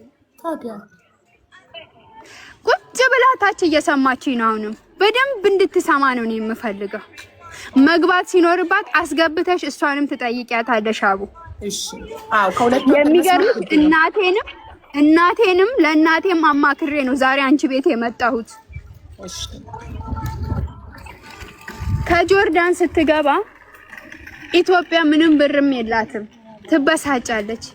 እኑሽ ነው ስማ፣ እኑሽ እናታችን ረግማሽ ይሆናል። ሂጂና መርቂኝ በያት ብዬ 10,000 ብር ሰጠኋት። የሚስቁትን ጥርሳችሁ ይርገፍ። ሚውት አርጓል። ከጆርዳን ኢትዮጵያ ገብታ ነው ብር ሰጠኋትና ሂጂ እናታችን ረግማሽ ይሆናል መርቂኝ በያት የማይስተካከሉልሽ አልኳትና ኢትዮጵያ ያደረኳት እና ማለት ከአዲስ አበባ ወደ ይርጋለም ሄዳ እናታችን እንድትመርቃት አደረኩ። ከዛ ሄደች አቡ። ይሄንንም ዛሬ የምናገረው እናቴ አስታውሳኝ ነው። ክርስቶስ ምስክሬ ነው አቡ። ያንን አደረኩ። በቃ እኔ ማለት ቢኖረኝ ለእህቴ እህቴ ኢትዮጵያ ስትኖር እራሷን ያኖረች ናት፣ ጎበዝ ናት። በጣም በነፃነት ነው መኖር የለመደችው። መዳም ቤት ገብታ መስራት አትችልም ማለት በቃ አትችልም ስልሽ በቃ በነፃነት መኖር የለመደ ሰው ሀቡ መዳም ቤት ገብቶ መስራት እንደዚህ ተጠባብቃ ምናምን መስራት አትችልም። ያ ነገሯ ያሳዝነኛል። ግን ምንም ማድረግ ስለማልችል ግዴታ መስራትና ህይወትን ማየት አለባት። በዛ በጣም ነው የምታሳዝነኝ። ከዛ ያንን እያደረኩኝ እሷ በምን በኩል እንደሆነ አላቅም፣ እንዴት አድርጋም እንደሆነ አላቅም፣ ተሳክቶ ለኳታር ሄደች። እናቴ ጋር ሄደች። እኔ ያልኳትንም አላደረገችም። ተመረቂም ብያት ያንንም አላደረገችም። ጫው ለራስ ስትል ብዬ ሁሉንም ነገር ተውኩኝ። አያገባኝም። እኔ በሰዓቱ የምችለውን ነው ያደረኩት። በቃ ማድረግ ያለብኝን ከምንም በላይ የሰው ምርቃት ነው ሀቡ። እኔ እዚህ 4,000 ሰው አለኝ። 4,000ም ቢመርቀኝ የአንዱ ይሰማልኛል፣ ቢረግመኝም የአንዱ ይሰማልኛል። በዛ ነገር አምናለሁ። ከዛ አላደረገችም፣ ችግር የለውም እኔ ምን አገባኝ አልኩኝ። ኳታር ሄደች አቡ። እግዚአብሔር ይመስገን ኳታር ሄዳ መስራት ጀመረች ምናምን ነገር። እሷ ኳታር ስትሄድ እኔ ግን እዚህ ዱባይ ላይ በእራብ እሷ እየሰራች እኔ ተቸገርኩ በጣም። ኢጃዛ ቤት ያመኛል። በአመት ነው የምታሳድስብኝ እየሄደች እቺ ሴት ያሰራችብኝ ሴት በአመት ነው የምታሳድስብኝ። በአመት ነው የምታሳድስብኝ። ያመኛል። ከዛ አቡ ማርያምን በቃ ሲነሳብኝ ዱባይ ላይ ራቁቴን ነው የሚያስኬደኝ። ቴንክ ዩ እንደ እብድ ራቁቴን ነው ሀቡ ዱባይ ላይ የሚያስኬደኝ። ኪያ ነው እየሮጠ ከኋላ የሆነ የሚሰበስበኝ ሀቡ። ኪያና ሚስቱ ጓደኞች አሉኝ ኢጃዛ ቤት። እኔ ጓደኛ ሳይሆን ቤተሰብ ናቸው ኢጃዛ ቤት ያሉት። ለኔ ቤተሰብ አለኝ ነው የምለው። የኛ ኢጃዛ ቤት ቤተሰብ በይው አቡ። ከዛ እንደዛ እየኖርኩኝ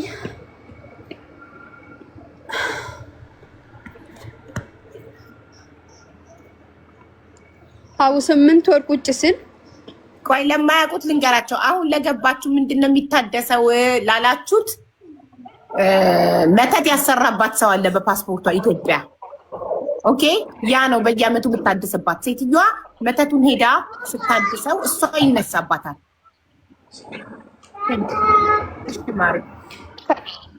ከዛ ሀቡ 8 ወር ቁጭ ስል አንድ ቀን በጣም ቸገረኝ ሀቡ።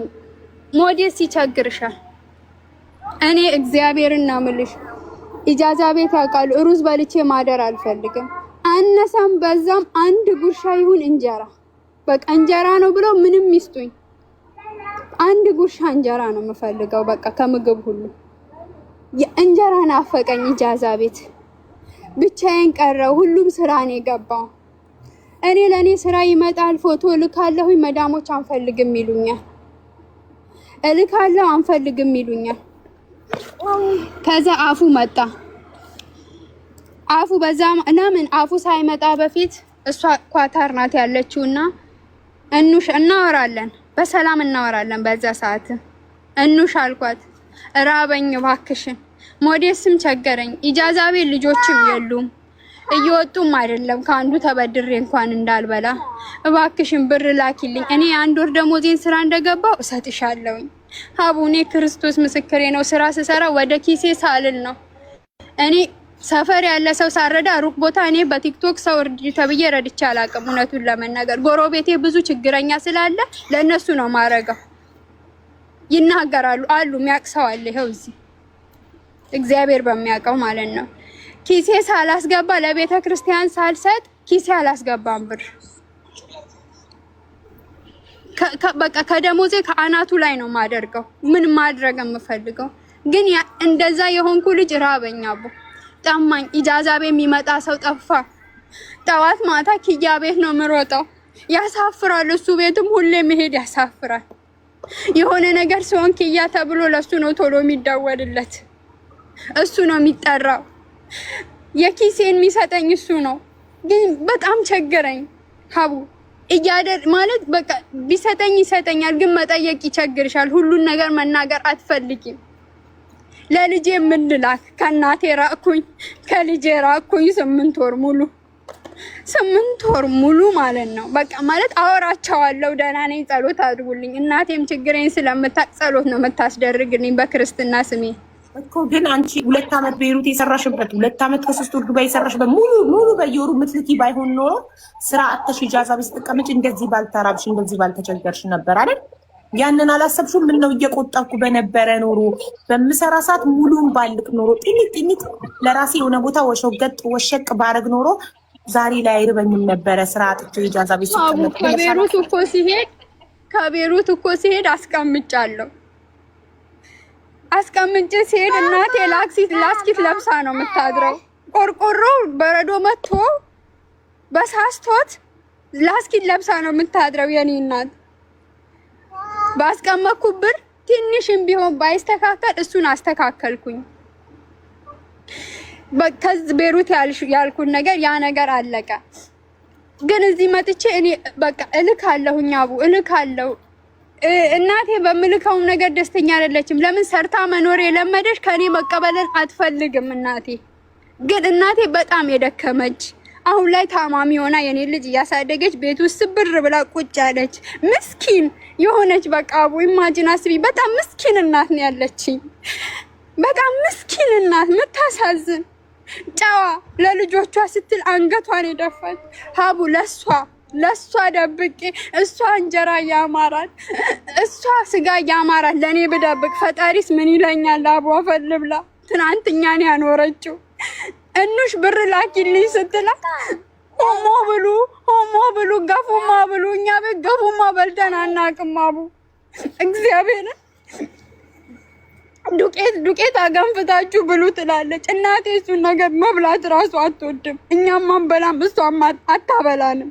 በቃ ብያቱ አቡ ላንቺ ቤተሰብሽ ያስለመደሽ ነገር አለ ከልጅነትሽ እንደዛ ትላታለች እናቴ።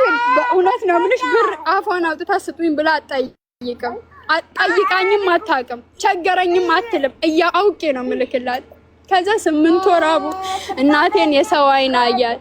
እዳ ገባው። ከሰው መበደር ነው አቡ፣ ከሰው መበደር መላክ ነው። ልጄ ትምህርት ቤት የግል ትምህርት ቤት ማስተምራት አውጥቼ የመንግስት ትምህርት ቤት አስገባዋት። የልጄ በቃ አይምሮዋ ተነካ። እከሌ የግል እየተማረች እኔ ለምን መጀመሪያ ማትችውን አስለመድሽኝ? ልጄ ያንን ማምጣት ጀመረች። ያንን ጥያቄ ምን አባቴ ነው። እኔ አሁን ላይ የእናቴና የልጄ ሳይሆን ያሳሰበኝ የኔ ነው። እየበላሁኝ አይደለም፣ የምፈልገው ምግብ እያገኘሁኝ አይደለም፣ እያመመኝ ነው። ጸበል መሄድ እፈልጋለሁ፣ ኢትዮጵያ መሄድ እፈልጋለሁ። በዛ ታይም በቃ አቡ ሁሉም ነገር ዙሪያው ገደል ሆነብኝ። ካሞከለስ ኮን ማማ ከዛ የእናቴ ልጅ አልኳት አወራታለሁ በደምብ። የሆነ ሰዓት ምን አለችኝ? በቃ አንቺ እዚህ እምቢ ካለሽ ሂጂ ኢትዮጵያ ግቢ አለችኝ። ኢትዮጵያ ሂጂ በቃ እዚህ ኑሮ ዱባይ ላይ እምቢ ካለሽ ኢትዮጵያ ሂጂ አለችኝ። መጀመሪያ እዚህ ካታር ያለችውን እኔ ያለሁበት ሀገር ያለችውን እህትሽን እህቴ እራበኝ የሙዴስ ቸገረኝ ኢጃዛ ቤት 8 ወር ስራ አጥቼ ተቀምጬ ተራብኩ ስትያት ምንድን ነው የመለሰችልሽ?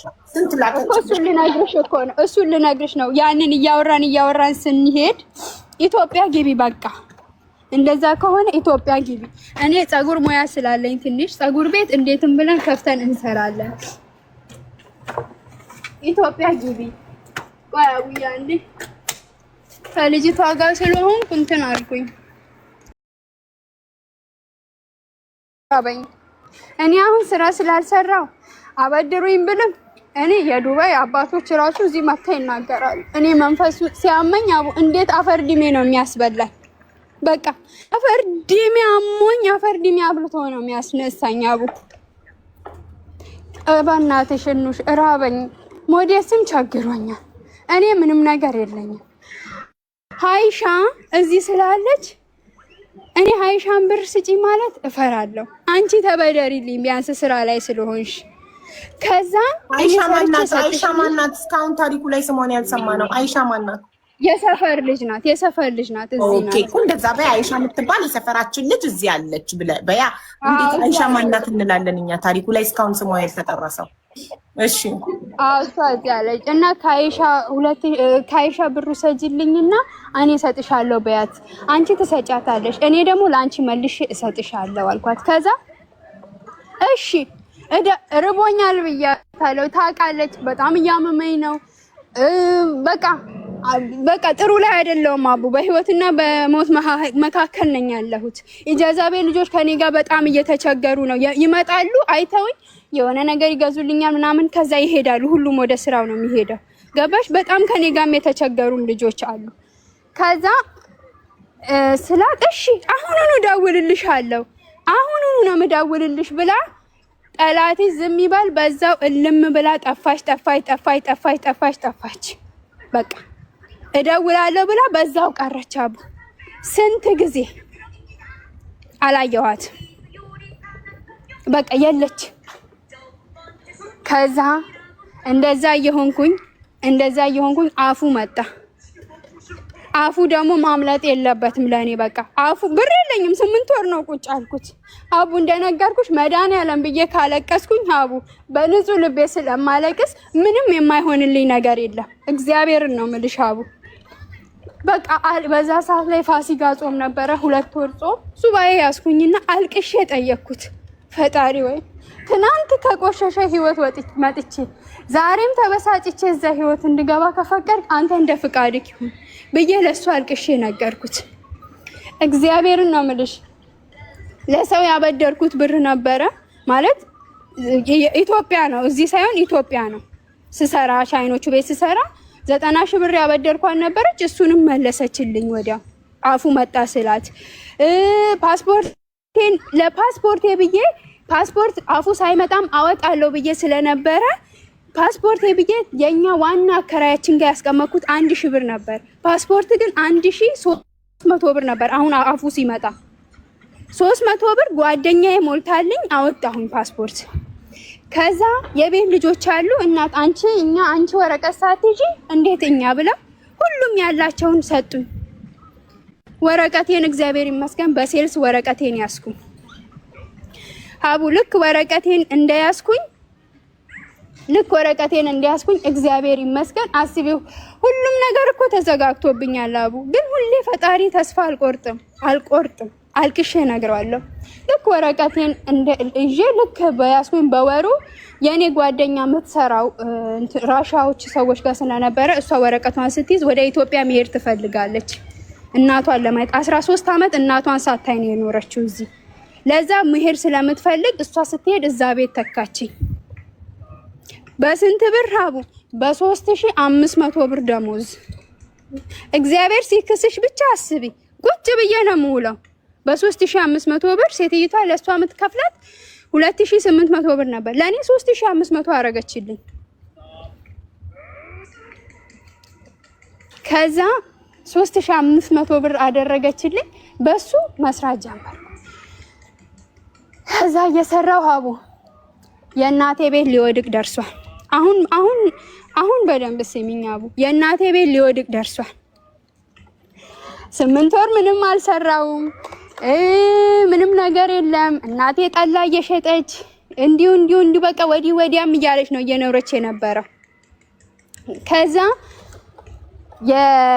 በልክ እንደሰራሁኝ የሆነች ጓደኛዬ ከኔ እኩል ወደዚህ የመጣችው እንደዚህ ስናወራ አንቺ የእናቴን ቤት አሰራው እኮ እንደዚህ ስንጨረሰብሽ ይሄን ያህል ብር እና ይሄን ያህል ብር አወራ ቀላል ነው። እንደዛ ከሆነ እኔም ላሰራ በቃ የእናቴን ቤት ከሲስተሬ ጋራ ከእህቴ ጋራ ጎረቤት ያውቃል አቡ እናቴን እንደማኖር ለእናቴ እንደኖርኩኝ ለእናቴ ብዙ መስዋዕት እንደከፈልኩ እናቴን በቃ ሁሉም ነገር አቡ እኛ ቤት እናቴ ቴሌቪዥን ብርቋ ነው። ቧንቧ ውሃ ብርቋ ነው። አጥር ግቢ ታጥሮ መኖር ብርቋ ነው። ያንን ሁሉ አረኩላት። የምትጓጋውን ነገር አድርጌላታለሁ። ጎረቤት ሁሉ ያውቃል አቡ። እግዚአብሔር ምስክሬ ነው የምልሽ። ሁሌም እንደተመረቅኩኝ ነው አቡ። የሰው ምርቃት እኔን አይጥለኝም። ከዛ ስትለኝ ኦኬ እንደዛ ከሆነ እኔም ላሰራላት ኦኬ ባሌ ያግዝሻል ምናምን። እሺ ባልሽ ካገዘኝ አገናኘኝ። ከባሉ አገናኘችኝ። ስንት ይፈጃል ምናምን ስላ ጓደኛዬ ማለት ነው ይሄን ያህል ይፈጃል ምናምን አለኝ። ኦኬ ይጀመር አልኩት። ከዛ በዚህ አጋጣሚ የእናቴን ቤት አሰራለሁ ብዬ እየተማከርኩኝ እያለ ለጓደኞቼ ደግሞ ለሌሎች ስነግር ብቻሽን የሚሆን ነገር አይደለም፣ ብቻሽን ስለማይሆን እኛ ከእህትሽ እናስታርቅሽ። አንቺ ቤቱን ብትሰሪ እህትሽ የእናቷን አልጋ ቤቱን የቤት ዕቃ እሷ ትቀይራለች ብለው ያስታረቁኝ ልጆች ይኸው ኮመንት እየጻፉ ነው አሉ። እሷ ምን አለች? አዎ እሷ ቤቱን ከሰራች እኔ ዕቃ ቀይራለሁ ለእናታችን። የእናታችን ዕቃ አቡ የሞተ የድሮ ዕቃ አላችሁ። ዝም ብላ አይደል የጠፋችሁ? የዛኔ ብር ጠየቅሻት እሺ አለች። ጠፋች። መች ተጣላችሁ? አቡ አዎ ጠፋች። እንዴ አቡ በዛ መሀል ብሞትስ እንደታመምኩ እያወቀ በዛ ተዘጋጋችሁ? አዎ በዛ ተዘጋጋን። ኦኬ በዛ የተነሳ በቃ ብዙ ጊዜ ሳንነጋገር ቆየን። ከዛ ደውላ አታውቅም? እንደዘጋሻት በምን አወቀች? ደውላ ታውቃለች? በቃ አታውቅም፣ ደውላም አታውቅም። እኔም ብሎክ አደረኳት። አቡ አባያት አትመጣም። ለኔ የችግሬ ጊዜ ያልደረሰልኝ ሰው አንገቴን ቀና ስል ቢመጣ አቡ ያ ሰው ለኔ ምንም ነው። ምንም ነው። ገባኝ። በቃ ለእኔ ምንም ነው። እሺ ከዛ እንዴት አገኟትና ሊያስታርቋችሁ ቁጥሯን ሰተሻቸው? ቲክቶክ አለ፣ ቲክቶክ ትጠቀማለች እሷም። እሺ ከዛ አስታረቁን። ኦኬ ተባለ፣ ታረቅን። ከዛ ሀቡ እኔ ቢያንስ ቤቱ ይጨርሳል ብዬ ያሰብኩት ሜቢ 200 ሺህ ብር። ሀቡ ቤት አፍርሶ መስራት ይቻላል። የድሮ ቤት ነው ሀቡ፣ እግዚአብሔር ምስክሬ ነው። ይኸው ጌታን ነው ምልሽ፣ የጨረሰብኝ ከ300 ሺህ ብር በላይ ቤቱ። በቃ የሆነ ቦታ ስለ የሆነ ቦታ እንውሽ አልኳት። በቃ እኔ አሁን የቤቱ ነገር አቃተኝ። ብቻዬን አግዥኝና የቤቱን እቃም ተጋግዘን እናሞላለን፣ ቤቱንም ተጋግዘን እንስራ። በቃ የእናታችን ቤት ሰው ምን ይለናል? ነገ መሞትም አለ መኖርም አለ። ጓደኞቻችን እንኳን ሲሄዱ የእናታችን ቤት አስጠሊታ ሆኖ ሳይ ምን ይለናል? እኔና አንቺ እዚህ እየኖርን እናስተካክል የእናታችንን ቤት አልኳት። ከዛ በቃ እኔ የሲሚንቶ ችልሻለሁ ብላ 50 ሺህ ብር ሰጠችኝ። እኔ ቃል አለብኝ፣ ጽዋ አለኝ፣ የማርያም ጽዋ አለኝ። አቡ የማርያም ጽዋ ማንም ሳያግዘኝ ራሴ ነው የማወጣው ብዬ በደንብ የኔ ቢጤዎችን አብልቼ ራሴ ነው የማወጣው። ማለት ማንም ሳያግዘኝ እንዲያግዘኝ አልፈልግም፣ በራሴ ብር ማለት ነው። ያም ጽዋ ደረሰብኝ ከፊት። ከዛ እሷ ግማሽ ላይክ 90 ሺህ ብር አገዘችኝ። ቤቱ ኦሬዲ ወደ 400 ምናምን ሺህ ብር ወሰደ ማለት ነው። አቡ የምንድነው 90 ሺህ አገዘችሽ? የማርያም ጽዋ የምታወጭበት ነው ወይስ የቤቱ? አይደለም የቤቱ። ለቤቱ ቤቱ በጣም ብዙ ብር ወሰደብን። እኔ እንዳሰብኩት አይደለም። እኔ ቀለል አድርጌ ነው ያሰብኩት። ይሄን ሁሉ ይወስዳል ብዬ አላሰብኩም። ከዚህ 90 ሺህ ብር አገዘችኝ።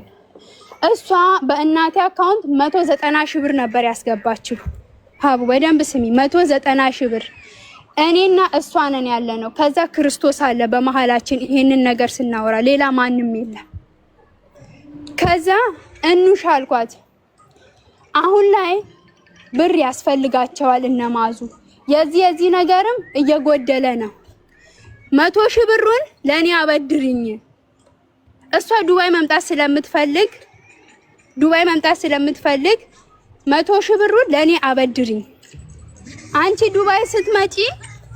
ዱባይ ስትመጪ በመምጣት በምትፈልጊ ሰዓት እኔ የቀረውን ብር ሞልቼ እወስድሻለሁ። ስንትም ይፍጭ ስንትም በ100 ሺህ ብር ላይ ጨምሬ እወስድሻለሁ መስከረም ላይ አልኳት። እሺ ተስማማን። ዱባይ እሷ ኦሬዲ ዱባይ ከኳታር ገብቶ ወደ ዱባይ መምጣት ትፈልጋለች። ኦኬ ከካታር መግባቷን አልነገርሽንማ። ታሪኩ ላይ ስትታረቁ ነው ከካታር የገባችው? አልገባችም አቡ፣ አሁን በቅርብ ነው የገባችው። ኦኬ እሺ። እኮ አንቺ ከካታር ስለዚህ ወደ ዱባይ በፍሪ ቪዛ አመጣሻለሁ ነው የምትያት? አዎ በቃ የጨረሰውን ጨርሼ አመጣሻለሁ ሙሉን ራስሽ ችለሽ። አዎ ግን 100 ሺህ ብሩ እኔ ጋር እንዳለ ሆኖ ማለት ነው። ኦኬ እየጻፈች ነው እህቲቱ። ማን ነው ስሟ? የቲክቶክ ስሟ እየጻፈች ነው። አስገቢያት እያሉኝ ነው። ከዛ ሲኞሪታ ነው ስሟ? ሲኞሪታ ነው። እኔ አላውቅም። እንዴት የእህትሽን የቲክቶክ ስም አታውቂም? ማሪ ቲክቶክ አላት ተጠቃሚ ናት አላልሽም? ከታች ሆና እየሰማችኝ አላልሽም? መጠቀሟን አውቃለሁኝ። እንደምትሰማኝም ሼር እንደሚያደርጉላትም ሀቡ በደንብ ነው የማውቀው እንጂ እኔ ስሟን እኔ በቃ በየጊዜው ስለምትቀያይረው ነው መሰለኝ እኔ አላውቅም። እኔ ኦሬዲ ከኔ ጋር አቡ ከተቦላለክን ቆይተናል። እሺ ችግር የለም ማሪ። ከዛ ሀቡ ወስድሻለሁኝ መስከረም ላይ ወስድሻለሁኝ አልኳት። ከዛ እሷ ሄደች። ከመስከረም ቀድማ ኢትዮጵያ ገባች። ኢትዮጵያ ገብታ ሀቡ በዛን ጊዜም ልክ ከያቺ ልጅቷ እኔን ተክታኝ ሄደች ልጅ ከኢትዮጵያ ወደ ስራዋ ስትመጣ እኔ ስራ አጣሁኝ። ቁጭ አልኩኝ። አሁንም 3 ወር የነበረኝን ብር የእናቴን ቤት ሰርቼ ጨረስኩኝ። የሰራሁትን ሴትይቷ ጋር የሰራሁትን ስራ የለኝም። 3 ወር መጥቼ ኪያዛ አርሴማ ቤት ቁጭ አልኩኝ ሀቡ። ከዛ ልጅቷ ተመለሰች። ከኳታር ኢትዮጵያ ሄደች። ኖ የተካችሽ ልጅ በ3500 ድርሃም ስራ ያስገባችሽ ልጅ ተመልሳ መታ ስራዬን አምጪ አለችሽ? ያው ቤተሰብም ጓደኛም ስለሆነች አምጪም ሳትለኝ ይሄው ስራው ስለምትፈልገው እንደምትሰራ ስለማቅ ይሄው ስራዎች በክብር ብዬ ሰላጥ። ስንት ወር ሰራሽ? 6 ወር 6 ወር ተመስገን። እሺ እና ለእህትሽ የዛን ጊዜ እኔ በፈለግሽ ሰዓት ዱባይ በፍሪ ቪዛ አመጣሻለሁ 190 ሺህ ስጪኝ ብለሻት ነው? 190 ሺህ ብሩ ለእናቷ ቤት የሰጠችው ነው። ጎደለ ስላት የሞላችው ነው። 100 ሺህ ብሩን ግን እኔ አበድርኝ ብድር 50 ሺህ ለብቻ የሰጠችሽ አለ ከ90 ሺህ ውጭ አይደል? ቅድሚያ ኖ አልሰጠችኝም። ለምን 50 ሺህ ያልሽ ቅድም? እኔ እኮ 50 ሺህ እና 90 ሺህ አንድ ላይ ነው በጭንቅላቴ የደመርኩት 130 ሺህ። 50 ሺህ ለብቻ አልሰጠችሽም? በቃ መጀመሪያ 50 ሺህ ሰጠች። ከዛ 40 ሲጨምር 90 አይሆንም? አዎ ገባኝ። አንድ ላይ 90 ሺህ ነበረብሽ። ኤኒዌይ 90 ሺህ ለቤት አገዘችሽ። አንቺ ካወጣሽው 400 ምናምን ሺህ ላይ 90 ሺህ ለቤት አገዘችሽ። ቅድም ሲሚንቶ ልቻል ብላ 50 ሺህ ሰጣለች ስላልሽኝ ነው። እና 100 ሺህን ደግሞ አበድሪኝ አልሻት፣ አበደረችሽ? 100 ሺህ ብሩን ከሚቀመጥ አንቺ እንደዚህ ከሚቀመጥ እንሽ እንደዚህ ማበርም ደርሶኛል። ኦሬዲ እንደዚህ ስትያት እሺ አለች ወይ ነው ጥያቄው? ምክንያቱም እናታችን ጋር ስላለ አትከለክልም። አበደረችሽ፣ አለቀ። አበደረችሽ እና አሁን ወደ ነበርንበት መተናል። 100 ሺህን አበደረችሽ። ከዛ ያቆምነው 6 ወር ሰርተሽ በ3500 ድርሃም እነዛ ፈረንጆች ቤት ቁጭ ብለሽ የምትይበት ቤት ስራውን የተካችሽ ልጅ ተመልሳ መጣች። አንቺ ቃማ የለሽም? አለኝ አቡ አለኝ። በምህረት አዋጁ 90 ሺህ ብር ያበደርሻት ልጅ በ90 ሺህ የኢትዮጵያ ብር ብቻ ኢቃማ ማሰራት ቻልሽ? ኖ ጓደኞቼ አበደሩኝ። እዚህ ያሉት ስራ ላይ የነበሩት አበደሩኝ ብር። በስንት ኢጃዛ ቤት በስንት ኢቃማ ያሰራሁት አቡ 9500 ብር። ከፊሌ ሀዊ ናት። እንደውም ሀዊ ጋር ነው። እሷ ጋር 2 ወር በሰራተኝነት በቤት ሰራተኝነት ወረቀቴን ለመያዝ በቤት ሰራተኝነት እሷ ጋርም ሰርቻለሁ። ሀዊ ጋር እሱ ላይ ጨምራ ነው የሰራችልኝ እኮ። ስለዚህ ምንም ብዳ የለብሽም። በቃ የዛኔ ነጮቹ ቤት ስትገቢ ከዕዳ ነፃ ሆነሽ ነው የገባሽው። ሀቡ የልጆች ዕዳ ነበረብኝ፣ እየሰራሁኝ ከፈልኩኝ። ኦኬ 6 ወሩ አልቆ ስራውን ስትለቂ ከዕዳ ነፃ ሆነሽ ነው ጥያቄ ሄደሽ የተቀመጥሽው? አዎ። ኦኬ ከ6 ወር በኋላ ልጅቷ መታ ስራውን መልሰሽላት አመስግነሽ ስራውን አስረከበሽ። አንቺ ስራ ፈተሽ ጥያቄ ስትቀመጪ ስራ አተሽ ነው? አዎ ስራ የለም አቡ፣ ስራ የለም። አመመኝ፣ መሀል ላይ አመመኝ፣ አሁንም አመመኝ ሀቡ፣ በጣም አመመኝ። ከዛ ስራ ፈትቼ ቁጭ ስል በጣም ነው የሚያመኝ፣ ስለምጨናነቅ አቡ ያመኛል በጣም ገባሽ። ከዛ በጣም አመመኝ። በዛ መሀል 3 ወር ቁጭ አልኩኝ። 3 ወር ቁጭ ብዬ አሁንም ድጋሚ ሀዊ ቤት ሰራተኝነት የቤት እኔ አቡ ስራ ምንቅስ ልጅ አይደለሁም። ማንም ጋር ማንም ብሬን ብቻ ነው የምፈልገው፣ እሰራለሁ። የቤት ኩሽና ማለት ነው። ለሀዊ ቤት ለሰፊዎች ለሷ ምግብ መስራት ገባሁኝ ማለት ነው። እግዚአብሔር ይስጣት፣ ትወደኛለች። ስንት ወር ተቀምጠሽ ነው ኪያ ጋር ስራተሽ? ኪያ ጋር 3 ወር ቁጭ አልኩኝ። ሀዊ ቤት 1 ወር ከምናምን ቀን 1 ወር ከ4 ቀን ነው ሰራሁኝ። በ3 ወሩ መሀል ማለት ነው። በዚህ በ3 ወሩ ኖ አይደለም። የኔ ጥያቄ ኪያ ጋር ስንት ወር ቁጭ አልሽ ስራ ፈተሽ? ወረቀቴን ከያዝኩ በኋላ አሁን ከስራ ከወጣ በኋላ 3 ወር 3 ወር ከነጮቹ ቤት ወረቀትሽን ይዘሽ ነው ነጮቹ ጋር የገባሽው አይደል እንዴ? ለምን ወደ ወረቀት ተመለሽ? ወደ ኋላ ማሬ፣ ወረቀት ይዘሽ ነጮቹ ቤት ገብተሽ 6 ወር ሰርተሽ የስራዋ ባለቤት ስትመጣ ስራዋን አስረክበሻት ስራ ፈተሽ ኪያ ቤት ተቀምጠሽ 3 ወር ያለ ስራ ኪያ ቤት ተቀምጠሽ ከዛ ሀዊ ድጋሚ ቀጠረችሽ? አዎ እሱ ጋር ነው። እሷ ጋር ሀዊ ጋር መስራት ጀመርኩ። እየሰራውኝ እያለ አጋጣሚ ኪያ ሰው ስለሌለው እሱ ደግሞ እኔ ጋር ሱቅ ስሪልኝ፣ ሴልስነቱን ስሪልኝ አለ። እሱ ጋር ገብቼ እሱ ጋር እየሰራው እያለ እዛ ነጮቹ ጋር ስሰራ የነበረው ሴትዮዋ በጣም ነው የምትወደኝ ሀቡ፣ በጣም ነው የምትወደኝ። ስራ መጣችልኝ፣ አሁን ያለሁበት ስራ ማለት ነው። በጥሩ ደሞዝ በጥሩ ደሞዝ ስራ መጣችልኝ። እየሰራሁኝ ነው አሁን ያለሁት ማለት ነው። እና ምንድነው ሀቡ አሁን ልልሽ የመጣሁት ምንድነው ይሄ የ100 ሺህ ብሩ ጉዳይ ነው። አሁን ላወራሽ የመጣሁት ያ 100 ሺህ ብር እወስድሻለሁኝ፣ እኔ ብር ጨምሬ እወስድሻለሁ ዱባይ አልኳት። እወስድሻለሁ ብያት እሺ አለች። ልክ ኢትዮጵያ እንደገባች መስከረምም ሳይመጣ ቃሏን በመሃል አጥፋ ከሀብታሟ ትናንትና እየተወደቃችሁ እናታችን ዝናብ እየነካት ነው እናታችን እንዲናት እናታችን እንዲናት ብዬ ሳለቅስባት የነበረችው ከሀብታሟ አክስቴ ጎን ቁጭ ብላ ስትሰጠን ብዬሻለሁ ቅድም እኔና እህቴ መድኃኒዓለም ነው ያለው ከሶስታችን ውጪ ማንም የለም ይሄን ብር ስትሰጠኝ እህቴ በሷ መሃል እሷ አጠገብ አስቀምጣ ይሄው እሷን አስቀምጬ ነው የምጠይቅሽ ብሬን ስጪኝ አለችኝ እንዴ አልኳት አሁን ላይ ስራ ፈትቼ ቁጭ እንዳልኩ ታውቂያለሽ የነበረኝን ብር በእንደዚህ ጨርሻለሁ እዳ ነበረብኝ እዳዬን ከፍያለሁ የእናታችንን ቤት አሰርቻለሁ አንቺ ስራ ፈተሽ ትያቢ በተቀመጥሽ ሰዓት ነው አዎ በዛ ሰዓት ማለት ነው ከዛ ስጠይቀኝ የለኝም አሁን ስራ ለስራ ብርሽን እሰጥሻለሁ ግን ደግሞ እንዴት ነው በእሷ መጀመሪያ አክስታችን የለችም በእሷ አጠገብ እንዴት ነው ልጠይቅኝ የምትችይው እኔን ጠይቀሽኝ እምቢ ብዬሻለሁ እሷ ኢትዮጵያ ስትገባ ሀቡ ከእናታችን ጋር አትስማማ ምን ብያታለሁ እንውሽ ብያታለሁ እናታችን እያረጀች ነው በሆነው ባልሆነው ልትጨቃጨቅ ትችላለች ቻያት እናታችን አደራ ሚስጥራችን ከቤታችን ከግቢ እንዳይወጣ ለምን አቃለው የቤተሰቤን ጸባይ አቃለው ትዕግስት የለም ገባሽ ያንን ስለማቅ ማለት ነው ሀቡ እሺ ብላ ልክ በሄደች ሀቡ በሁለተኛው ቀን ከእናቴ ጋር ተጣልታ ሰው ቤት ነው ሄዳ ያደረችው እናቴን ከፍ ዝቅ አድርጋ ነው የምትሰድበው ችግር የለም እሱን ታገኘዋለች እኔ አያገባኝም እሱ ሁሉም የእጃችንን ነው የምናገኘው ሁሉም ብድሩ ይጠብቀዋል ሀቡ ከዛ አሁን ለኔ ስሞታ ልትነግር ደወለች ውሻ ማዙ እኮ እንደዚህ እንውሽ አልኳት ከዚህ በኋላ ስለ እናቴ መተሽ ክፉ ነገር ብታወሪ አልቀበልሽም እናት ሁሌም እናት ናት እናት ሁሌም ትክክል ናት በቃ ስለ እናታችን ክፉ ነገር አታውሪ አልኳት ከዛ መደወል ተወች በቃ ሳትነግረኝም መምጣቷንም ሳላቅ ምኑንም ሳላቅ እናቴን ምን አደረገችልሽ እኔ እግዚአብሔርን ልጅቷ ስለያዘች እንጂ የእናቴን ቮይሶች ሁሉ ላሰማሽ እችላለሁ አቡ ክርስቶስ ምስክሬ ነው አቡ እኔ መናገር ሁላ ያቃተኝ ነው ማወራው በነገራችን ላይ ማለት በቃ መናገር ሁላ አቅቶኛል በቃ እኔ በጣም የደከመኝ ልጅ ነኝ አቡ ማርያምን ነው የምልሽ ከዛ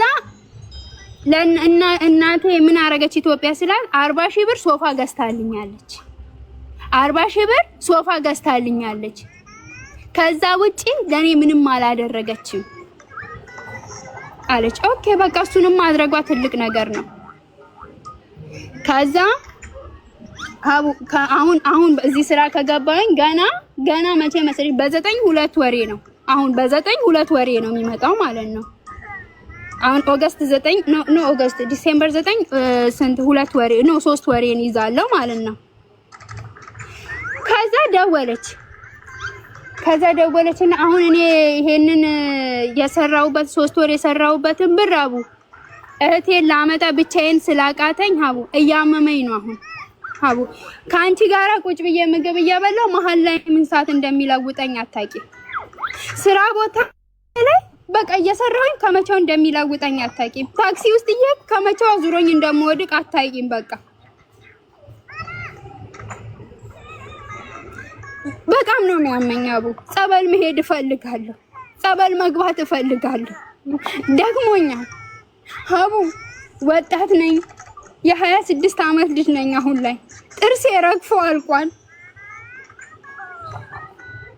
ሰውነቴን ቪዲዮ ከፍቼ ባሳየሽ ህፃን ልጅ ነው ማክለው ለእናቴ አስባለሁ ለእህቴ አስባለሁ ለልጄ አስባለሁ የኔ ህይወት የለም ለኔ ማሰብ የለም አቡ እኔ 1 ወር አሞኝ ካላኩኝ እኔ አፈር ብላ እናቴ ምግብ አትበላም ነው የምልሽ ማንንም ይሰጣት የለም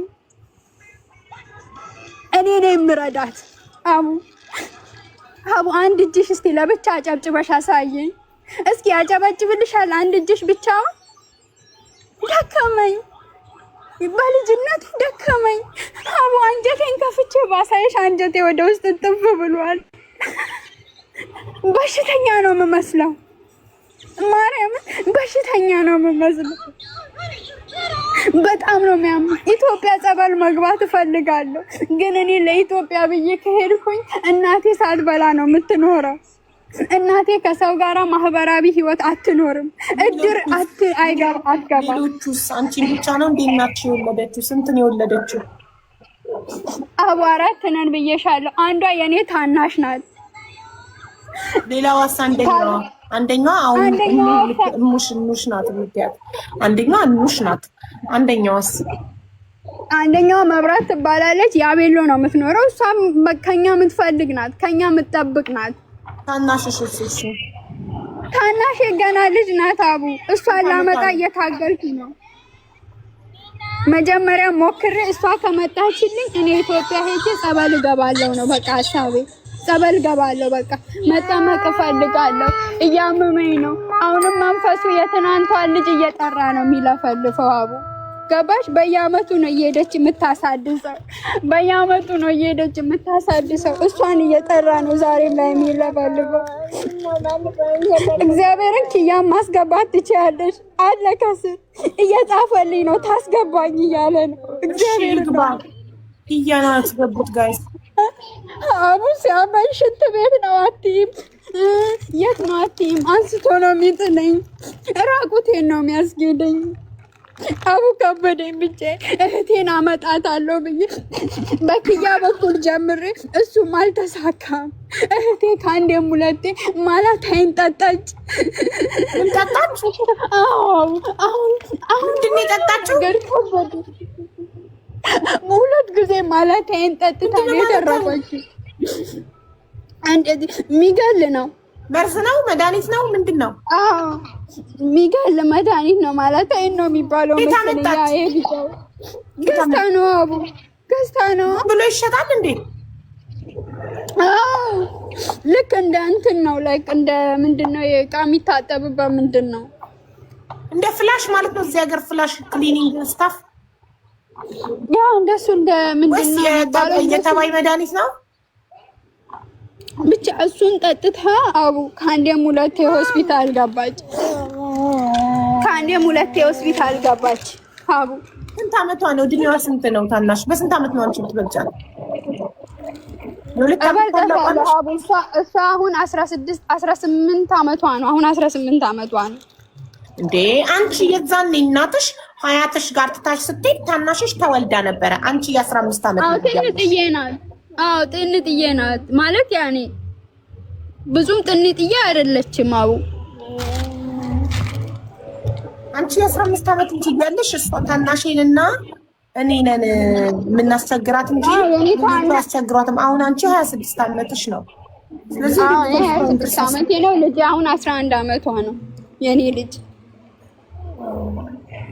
እኮ እህት ምንትናት ገና የዛኔ የ3 አመት ልጅ ነበረች። አንቺ 15 አመት ልጅ እያለሽ እናትሽ በጣም ትንሽዬ ናት። ሐዋሳ ስትሄድ የ3 አመት ልጅ ነበረች ታናሽሽ። ቼቼ ነው በቃ ቼቼ ነው የምታረጋት። ወፍጮ ቤትም ስንሰራ ቼቼ እያረግናት ነው ይዘን እኔና እናቴ ሄደን እየሰራን የነበረው። ስለዚህ 18 አመቷ ታዲያ ትምህርት ጨርሳ ነው አረብ ሀገር መምጣት የፈለገችው። 8 ሚኒስትሪ እምቢ አላት በቃ አቡ። በዛ ላይ እኔ ማገዝ ትፈልጋለች። አውቃለች እንደደከመኝ በቃ ማገዝና እኔ ሄጄ ጸበል እንድገባ ነው የምትፈልገው። በቃ ሁሉም ሰው ነይ ነው አቡ። አንቺ የሆነ ሰው እኔ ልግባ ብሎ ይጻፍልሽና ገብተሽ ይንገሩሽ አቡ። በጣም ነው የሚያመኝ ማርያምን አቡ። ግን አንድ ወር አሞኝ ኢትዮጵያ ብገባ እናቴ አትበላም፣ እናቴ አትጠጣም። በቃ እኔ ነኝ ሁሉን ነገር። ጓደኞቼ ሲጠይቁላት ታግዣታለሽ ወይ እቺ ልጅ አራኑሽ አግዣት እባክሽ እንደዚህ ሆነ እያገዝኳት አይደለ እነሱ የተደላቀቀ ህይወት ሊኖሩ ብለው ነው። በዚህ በ100,000 ብር የተነሳ ትናንትና እናቴ ቮይስ እናቴ ጋር ልካ አንቺንም ልጅሽንም አሳቀላለሁ አቦ ሄጃ አለቻት። አቦ ማለት ይሄ የሚሳልበት ቦታ ነው፣ ስለት የምትሳይበት። የሰው ልጅ እናቱን እንደዛ ይላል። ዛሬ የመጣሁት ቆርጬ የመጣሁት በዛ ነው። እንዴት ነው እናቱ? ቆይ 100,000 ብሩን አንቺ የዛኔ ስጠይቅሽ አንቺ ኪያ ቤት ስራ ፈተሽ ተቀምጠሽ ነበረ። 3 ወር ኪያ ቤት ስራ ፈተሽ ተቀምጠሽ ከዛን ሀዊ ጋር በድጋሚ ተቀጠሽ። ሀዊ ጋር 2 ወር ነው ሰራ ያልሽኝ? ያቡ ከኪያ ጋር 3 ወር ተቀምጠሽ ስራ አጥተሽ ከፈረንጆቹ ቤት ከወጣሽ በኋላ ሀዊ ጋር ስንት ወር ሰራሽ? ሀዊ ጋር 24 ቀን እንደሰራውኝ ለምን 1 ወር ከ4 ቀን እንደሰራው ኪያ እኔ ጋር ስሪ በቃ ብሎኝ ኪዩ ጋር ገባው እሱ ጋር ልሰራ እሱ ሱቁ 1 ወር እንበለው በቃ 24 ቀኑን 1 ወር እንበለው 1 ወር ሀዊ ጋር ሰራሽና ኪያ ጋር ስንት ወር ሰራሽ? ኪያ ጋር ቢያንስ 14 ቀን የሰራሁት መሰለኝ 14 ቀን ሰራው። እሺ ከዛ በኋላ ነጮቹ እዚህ አሁን ያለሽበት ቤት ገባሽ? እነሱ ጋር ግን ከዛ በፊት ሀዊ ጋርም ከመግባቴ በፊት ከነጮቹ ጋር እንደወጣው አይደለም ሀዊ ጋር መጥቼ የገባሁት። ቁጭ ብያለሁ 1 ወር ያህል ኪያ ቤት ቁጭ ብዬ ነው የገባሁት። 1 ወር ያህል እሱ ጋር ቁጭ ብዬ ነው ሀዊ ጋር የገባሁት። እነሱ ጋር ስላገኘሽ መሰለኝ ኪያ ሱቅ ያቆምሽው። አሁን እነሱ ጋር ስላገኘው ነው። ከዚህ በፊት ሀዊ ጋር ከመስራቴን በፊት ኪዩ ጋር 1 ወር ቁጭ አልኩኝ። ከዛ ሀዊ እንደዚህ ብዬ ሄጄ ስነግራት ነይ እኔ ጋር ስሪ ድሮም ሰርተሽ አይደል ብላ እሷ ጋር አስገባች። 1 ወር አይደለም ቅድም 3 ወር ነው ያልሽኝ። 6 ወር ጓደኛሽ የተካችሽ ቤት ቆይ አንዴ በእናትሽ ማሪ 6 ወር ጓደኛሽ የተካችሽ ቤት ሰራሽ በ3500 ድርሃም። ከዛ ወጥተሽ ደግሞ እሷ ስትመጣ ስራዋን አስረክበሽ ኪያ ጋር 3 ወር ተቀመጥሽ አይደል? እንደዛ እኮ ነው ያልሽኝ። ኪያ ጋር 3 ወር ቁጭ ያለ ስራ እኮ ነው የምልሽ። ያለ ስራ ኪያ ጋር ቁጭ ያልኩት 1 ወር። ተረጋጊ ማሪ። ያለ ስራ 3 ወር ተቀመጥሽና ከዛ ሀዊ ጋር ተቀጥረሽ ሀዊ ጋር 24 ቀን ሰርተሽ ከዛ ኪያ ጋር ሱቅ 14 ቀን ሰራሽ አይደል? ከዛ በኋላ ከኪያ ሱቅ 14 ቀን በኋላ ቀጥታ እዚህ ቤት ገባሽ አይደል? በቃ ቀጥታ እዚህ ቤት ነው የመጣሁት። 1 ሰከንድ እዚህ ቤት ስንት ወርሽ ነው? አሁን ኦክቶበር 9 አሁን ኦሬዲ 2 ወር ከስንት ቀኔ ነው? 2 ወር ከ20 ምናምን ቀኔ ነው ዛሬ። 2 ወር አሁን ኦክቶበር ነው። አሁን ኦክቶበር ነው ዲሴምበር ነው ቀጣይ ወር ዲሴምበር ላይ ነው ያለነው። ቀጣይ አሁን ዲሴምበር ነው የሚገባው። ዲሴምበር 9 3 ወሬን ይዛለሁ እዚህ ቤት። ኦኬ ጥሩ። ስለዚህ ኦሬዲ ሀዊ ጋር የሰራሽበት የ1 ወር ደሞዝ አለ። ኪያ ጋር የሰራሽበት የ15 ቀን ደሞዝ አለ። 100,000 ብር አይሞላም በኢትዮጵያ። እዚህ ቤት የሰራሽበት የ3 ወር ደሞዝ አለ። ለምን ሰተሽ 100,000 ብሯን አትገላገይም? አይሞላም። ልንገርሽ ቆይ እሺ ሀዊ ቤት እንደዛ ሰርቼ ወጣሁኝ። ሀዊ ቤት ስወጣ ብር ይዤ አይደለም የወጣሁት ከሀዊ ጋር ማለት ይቼ ወጣ ማለት እኔ አንቺ ጋር ስራ ሰርቼ አውቀሽ ካልሰጠሽኝ ዝም ነው የምለው። በቃ ዝም ማለት በቃ ምክንያቱም ሀዊ ለኔ በጣም ጥሩ ሰው ስለሆነ ብር ጠይቄ መቀበል በጣም ነው የምፈራው። ለዛ ዝም ብዬ ወጣው። እሷ እንደውም ብሯን ሳልሰጣት ሄደች። እናትን ደውላችሁ ጥሯት እያለች ዛሬ ነገ እያልኩ ሳልሄድ ቀረሁኝ። ምክንያቱም በዛ ጊዜ እንትን አልቸገረኝም።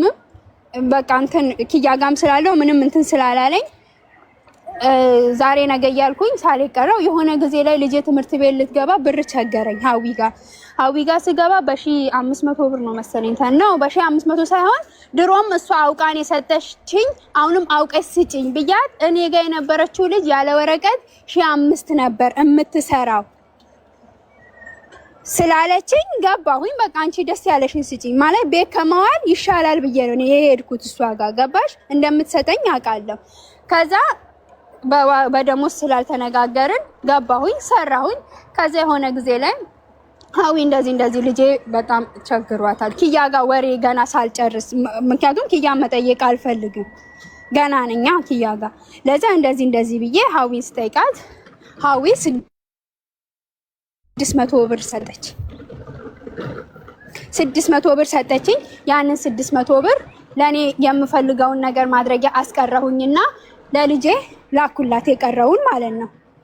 ምጠይቀውም ሰው ነበረ። ያንን ሰው ሄጄ ጠይቄበት ምናምን የቀረኝን ለእናቴ ላኩላት ማለት ነው። ከኪዩ ጋር ሲወጣ አጋጣሚ ኪያ በእጁ ላይ ሳንቲም ስለሌለው አልጠየቅኩትም። ብር ስጠኝም አላልኩትም። ሳልለውም ዝም ብዬ በቃ ወጥቼ ሄድኩኝ። በዛ ሰዓት እንደውም ኪያን እኔ ብር መጠየቅ ፈርቼ ሚስቱ የኪያ ሚስት ናት ምንም ብር የለሽም አይደል እንጂ ለመሄጃ ይሆንሻል ብላ 50 ብር ሞዴስ ገዝተሽ ሂጂ ብላ የሰጠችኝ የኪያ ሚስት ናት።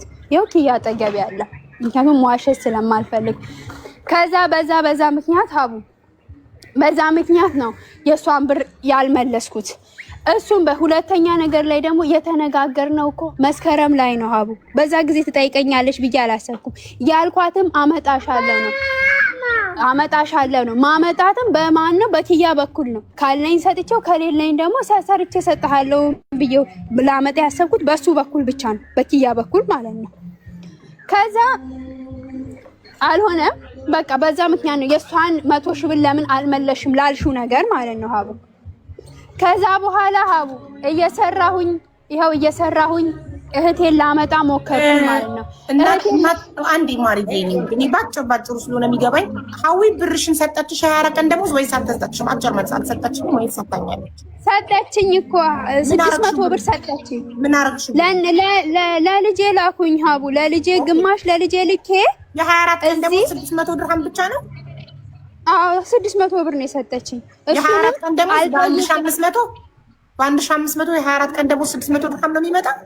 ትክክል ነው ሂሳብ ነው። በቃ እኔ የሰጠችኝን ነው የተቀበልኩት። ምክንያቱም አውቃት ስታይ ብዬ ስለገባሁ ላይ ሆነሽ እንደደላው ሰው አንዴ ደሞዜን መጠየቅ አፍራለሁ፣ አንዴ ደግሞ የተሰማውን የቸገረው ሰው እሺ ምን ያውቃል እንዴ? ጭራሽ ይሰራበትን አይደለም ለሰራበት ነገር የቸገረው ሰው ልጁና እናቱ እጁን የሚጠብቁ ሰው አይደለም የሰራበትን የላቡን ቀርቶ ምንም ነገር ሼም አይዘው። ምክንያቱም ችግር ሼምን ያጠፋል አይደል? አንቺ እናትና ልጅሽ ያንቺን እጅ እየጠበቁ ተቀምጠው እንዴት ነው የሰራሽበት ጉልበትሽን የላብሽን ሼምን ይይዝሽ? 1500 ድርሃም ከሆነ ደሞዝሽ የ24 ቀን የሚመጣው 1000 ምናምን ነው የሚመጣው። የ6 ቀን ይቆረጣል ከ30ው ቀን። አዎ በቃ አቡ ያንን ስትሰጠኝ በቃ ይሁን ተቀበልሽ። እሱንም ላክሽ ለእናትሽና ለልጅሽ 300 ብር ላኩኝና ሌላ መጣየቀው ስለነበረ ያጋስ 15 ቀን ደሞዝ ሱቅ ውስጥ የሰራሽበት ከኪያ በዛ ሰዓት ላይ ብር ስለሌለው ብር የለኝም ማለት የለውም ነበረ ብር። እሱ አውቃለሁኝ ማለት ኪያ ማለት ለኔ ገመናዬ ነው። ገመናውንኝ ያቀኛል፣ አውቀዋለሁ በደንብ ስለሌለው በቃ እኔ የታክሲ እንኳን የለኝም ነበረ። ሚስቱ ናት ሰጣኝ 50 ብር ታክሲ አይወስድም። እኔ ሩቅ ነኝ ያለው ፐርሙ ጁሜራ ካወቅሽ በጣም 120 ብር ነው ታክሲ ራሱ ካሊፍት 50 ብር አያመጣኝም። ካሊፍቱን ተበድሬው ነው ድሮም ስለሚያቀኝ አህመድ የሚባለው እሱን ያመጣል። እሺ ኪያ ጋር 15 ቀኑ ስለሌለው አልተቀበልሽም። ኢትዮጵያ አሁን እዚህኛው ቤት ገባሽ። እዚህኛው ቤት 3ኛ ወርሽ ሊሞላ ነው። የ2 ወር ደሞዝሽስ? አዎ ሀቡ የ2 ወር ደሞዜ። እሺ የ2 ወር ደሞዜ ሀቡ የ2 ወር ደሞዜ ደግሞ ሀቡ የ2 ወር ደሞዜ የመጀመሪያ ገና እንደሰራሁኝ አመመኝ። ልክ ስሰራ ሀቡ ያመኛል። ወጥቼ ጥርሴ ይረግፋል ብዬሻለሁ። ወጥቼ ታከምኩበት። እራጅ ተነስቼ ሚሞላ ነበረ አስሞልቼ ያ ሁሉ ነገር አድርጌ ኦሬዲ ከዛ ለእናቴም አላኩም። እንደውም የመጀመሪያ ደሞዜ የቤት ክራይ ነበረብኝ፣ የኢጃዛ ቤት ክራይ ማለት ነው። የቤት ክራይን ከፍዬ ጨርሼ ገባሁኝ። የቀጣይ ወሬ ደግሞ የዛኛው ያለፈው ወሬ ለእናቴ ላኩኝ። እህቴ ልትመጣ ከሰው የተበደረችው 50 ሺህ ብር ስለነበረ ያ ብር ስላልተመለሰ እሱን እዳ መልሺ ብዬ ለእናቴ ላኩላት። ያንን ቅድም እንደነገርኩሽ ወረቀቴን ሲይዝ ጓዳይ 9000 ዱንም ድራም ከዚህ አይደለም ያገኘሁት። እናቴ ከኢትዮጵያ ከሰው ተበድራ ልካልኛለች 60 ሺህ ብር። እሱንም ወዲያው ላኩኝ መለስኩኝ። አሁን የሰራሁትም ማለት ነው። አሁን የሰራሁበትን መለስኩኝ ማለት ነው። በቃ የሁለተኛ ወሬ እንደሱ አለቀ ማለት ነው። በቃ የሁለተኛ ወሬ ለእህቴ ፓስፖርት አውጪ ለእህቴ ሲኦሲ ተማሪ ብዬ ብር ላኩኝ ምናምን አለቀ። የሶስተኛ ወሬ ነው እጄ ላይ ያለው። ከዛ አቡ እሷ በዚህ መሃል ቮይስ አቡ እኔ እግዚአብሔርን እንዳልኩሽ አሁን ኪያ ይናገራል ስለ እናት ተናገር ብለሽ እንዲናገር ታረጊዋለሽ። እግዚአብሔርን አቡ እኔ በጣም እድለኛ ነኝ። ሰዎቹ እንደገባሁኝ አይተውኝ ወደውኝ ምን የመሰለ አይፎን ገዝተው ሰጥተውኝ እግዚአብሔርን ነው የምልሽ። አቡ 2 ወር ስራ ሳልሰራ ቁጭ ነው ያልኩት። የሉም ተሳፈሩ፣ እኔን አስቀምጠው በነፃ እየከፈሉኝ ተሳፈሩ። እስኮ ማማ ኦኬ፣ እስኮ ማማ ኦኬ፣ ቴክ ዋተር ኦኬ፣ ቴክ ዋተር ድሪንክ ዋተር ያ። ከዛ ትተውኝ ነው 2 ወር ሙሉ የሄዱት። የማገኘው ደሞዜ 3000 ብር ነው። ስራ ስለሌለ ነው። ስራ ካለ ግን 3500 እናረጋለን ብለውኛል። ኦሬዲ ስለማልሰራ ጨምሩ አላልኳቸውም። አሁን ግን ልጆቹን ይዘው ስለመጡ ጨምሩላቸዋለሁ እየሰራሁኝ ስለሆነ ማለት ነው። እንደዛ ነው ያለው። ከዛ ደወለች አወራችን በቴሌግራም አንቺ ብር ፈልጌ ነበረ ብር ስጭኝ። እንዴት ነው በዚህ ሰዓት ብር የምትጠይቂኝ? እኔ እኮ አሁን ገና ነው ስራ የገባሁት። እንዴት ነው በዚህ ሰዓት ብር የምትጠይቂኝ? ይሄ የሰራውበትን እንዲህ አድርጌያለሁ። ቢያንስ እህታችንን እንኳን እንውሰድ ብለሽ አላገሽኝም፣ ግን ለብር ጊዜ ታወሪኛለሽ እንዲያልኩኝና የለኝም አልኳት። ሀቢባ ቤት ከስሻለሁ አለችኝ። ወይ ሀቢባ ቤት ትከሽኛለሽ? በይሽ ሀቢባ ቤት ክሰሽኝ እመጣለሁ። ይሄው ቁጥሬም እንኪ ለሀቢባ ስጫት ብዬ ቁጥሬን ሁላ ሰጠኋት። ይሄው የዱባይ ቁጥሬ ለሀቢባ ቤት ከስሻለሁ ስትለኝ ኦኬ ስጫት፣ ይሄው ለሀቢባ ስጫት ቁጥሬ ብዬ ሰጠኋት። ከዛ እሷ አመጣችው ነገሩን፣ እሷ አሮጠችው ጓደኞቻችን ጋር ሄደች። ሁሉም አንቺ እናትሽን ረድተሻል፣ እናትሽን ከረዳሽ እኛ እናውቃለን ማን እንደረዳ። እናትሽን ከረዳሽ ደረሰኙን አምጪ፣ እናትሽን የረዳሽበት እኛ እንፈርዳለን። ውሻ ብርሽን አትበላም፣ ብርሽን ልትበላ ብላ አይደለም። ግን አንቺ አንደኛ ባክስትሽ መሀል መጠየቅ የለብሽም ነበረ። ሁለተኛ ነገር ደግሞ እሷ አሁን ገና ነው እኛም እያወቀን ስራ የገባችው። ከዛ እህቷ ልታመጣው ጎንበስ ቀና እያለችን ያለችው። አንቺ እያገሻት አይደለም፣ በየላክሽበትን ደረሰኝ አምጪ ያሏት፣ ደረሰኝም ሳትወስድ ዝም አለች። ከዛ ትናንትና ለእናቴ ስሚ አንቺ ብላ ነው እናቷን የዘጠኝ ቤቷ እናቷን አንቺም ልጅሽም ብሬን በላችሁኝ አይደለ? እናቴ አታውቅ። ስለዚህ ብራቡ በአቦ ነው ወስጄ ማሳቀልላችሁ። እናቴ ይሄንን ወስዳ ለሰው አሰማች። እግዚአብሔርን ሰው ነው ጉድ ያለው ሀቡ። እናቴ ጡቷን ይዛ ነው ትናንትና ያለቀሰችው በማታውቀው ነገር። ሀቡ ልብ አድርጊ፣ ብሯን ልበላ ብዬ አይደለም። አው ገባኝ። እናት ግን ማለቴ የእናትሽን እዚህ ጋር ባታስገቢው ላይ ችግሩ ባንቺና በእህትሽ መሀል ስለሆነ በእህትማማቾች በአንድ ይፈታል እንጂ ማዘርሽ ለሁለታችሁም እናት ናት። ለአንቺም አንቺንም 9 ወር አርግዛ አምጣ ነው የወለደችሽ፣ እሷንም 9 ወር አርግዛ አምጣ ነው የወለደቻት። እናትሽ ጋር ሁለታችሁም እኩል ነው ልትሆኑ የሚገባው። ገንዘብ የረዳም ያረዳም እናት ጋር እኩል ነው መሆን ያለበት። ሀቡ ጋር እኛ ሁለታችንም እኩል ነን። ግን ሀቡ እሷ ምንድነው መሰለሽ እናቴ ታያለች፣ ለኔ ታዝናለች፣ ሁሌም ረዳ እኔ ነኝ። ሀቡ ምንድን ያለችው አንቺ ብትረጂ እኮ ልጅሽ እሷ ጋር ስላለች ነው የምትረጂው፣ እኔ ግዴታ የለብኝም። ሀቡ እኔ ኦኬ ብዬ ልጄን እኮ ዛሬ ላይ ልጄ 11 አመቷ ነው፣ 12 አመቷ እየመጣ ነው። ልጄን በወስድ እናቴ ጾሟን ትደር ነው? እናት ከወለደች ካሳደገች በኋላ እናት አትጦርም? እናት አትረዳ? ለእናት አይደረግም? እናትማ ትረዳለች፣ ግድ ነው። ከእናት በላይ ምን አለ? ግን እናትን ስንረዳ በወደን ፈቅደን፣ እኔ ደስ ብሎኝ ነው ለእናቴ ሳደርግ ባደርገው ውስጥ ብሎኝ ራሴ ደስ ብሎኝ እንጂ እህቴ የኔ እህቴ እኔ እየረዳው ስለሆነ አንቺ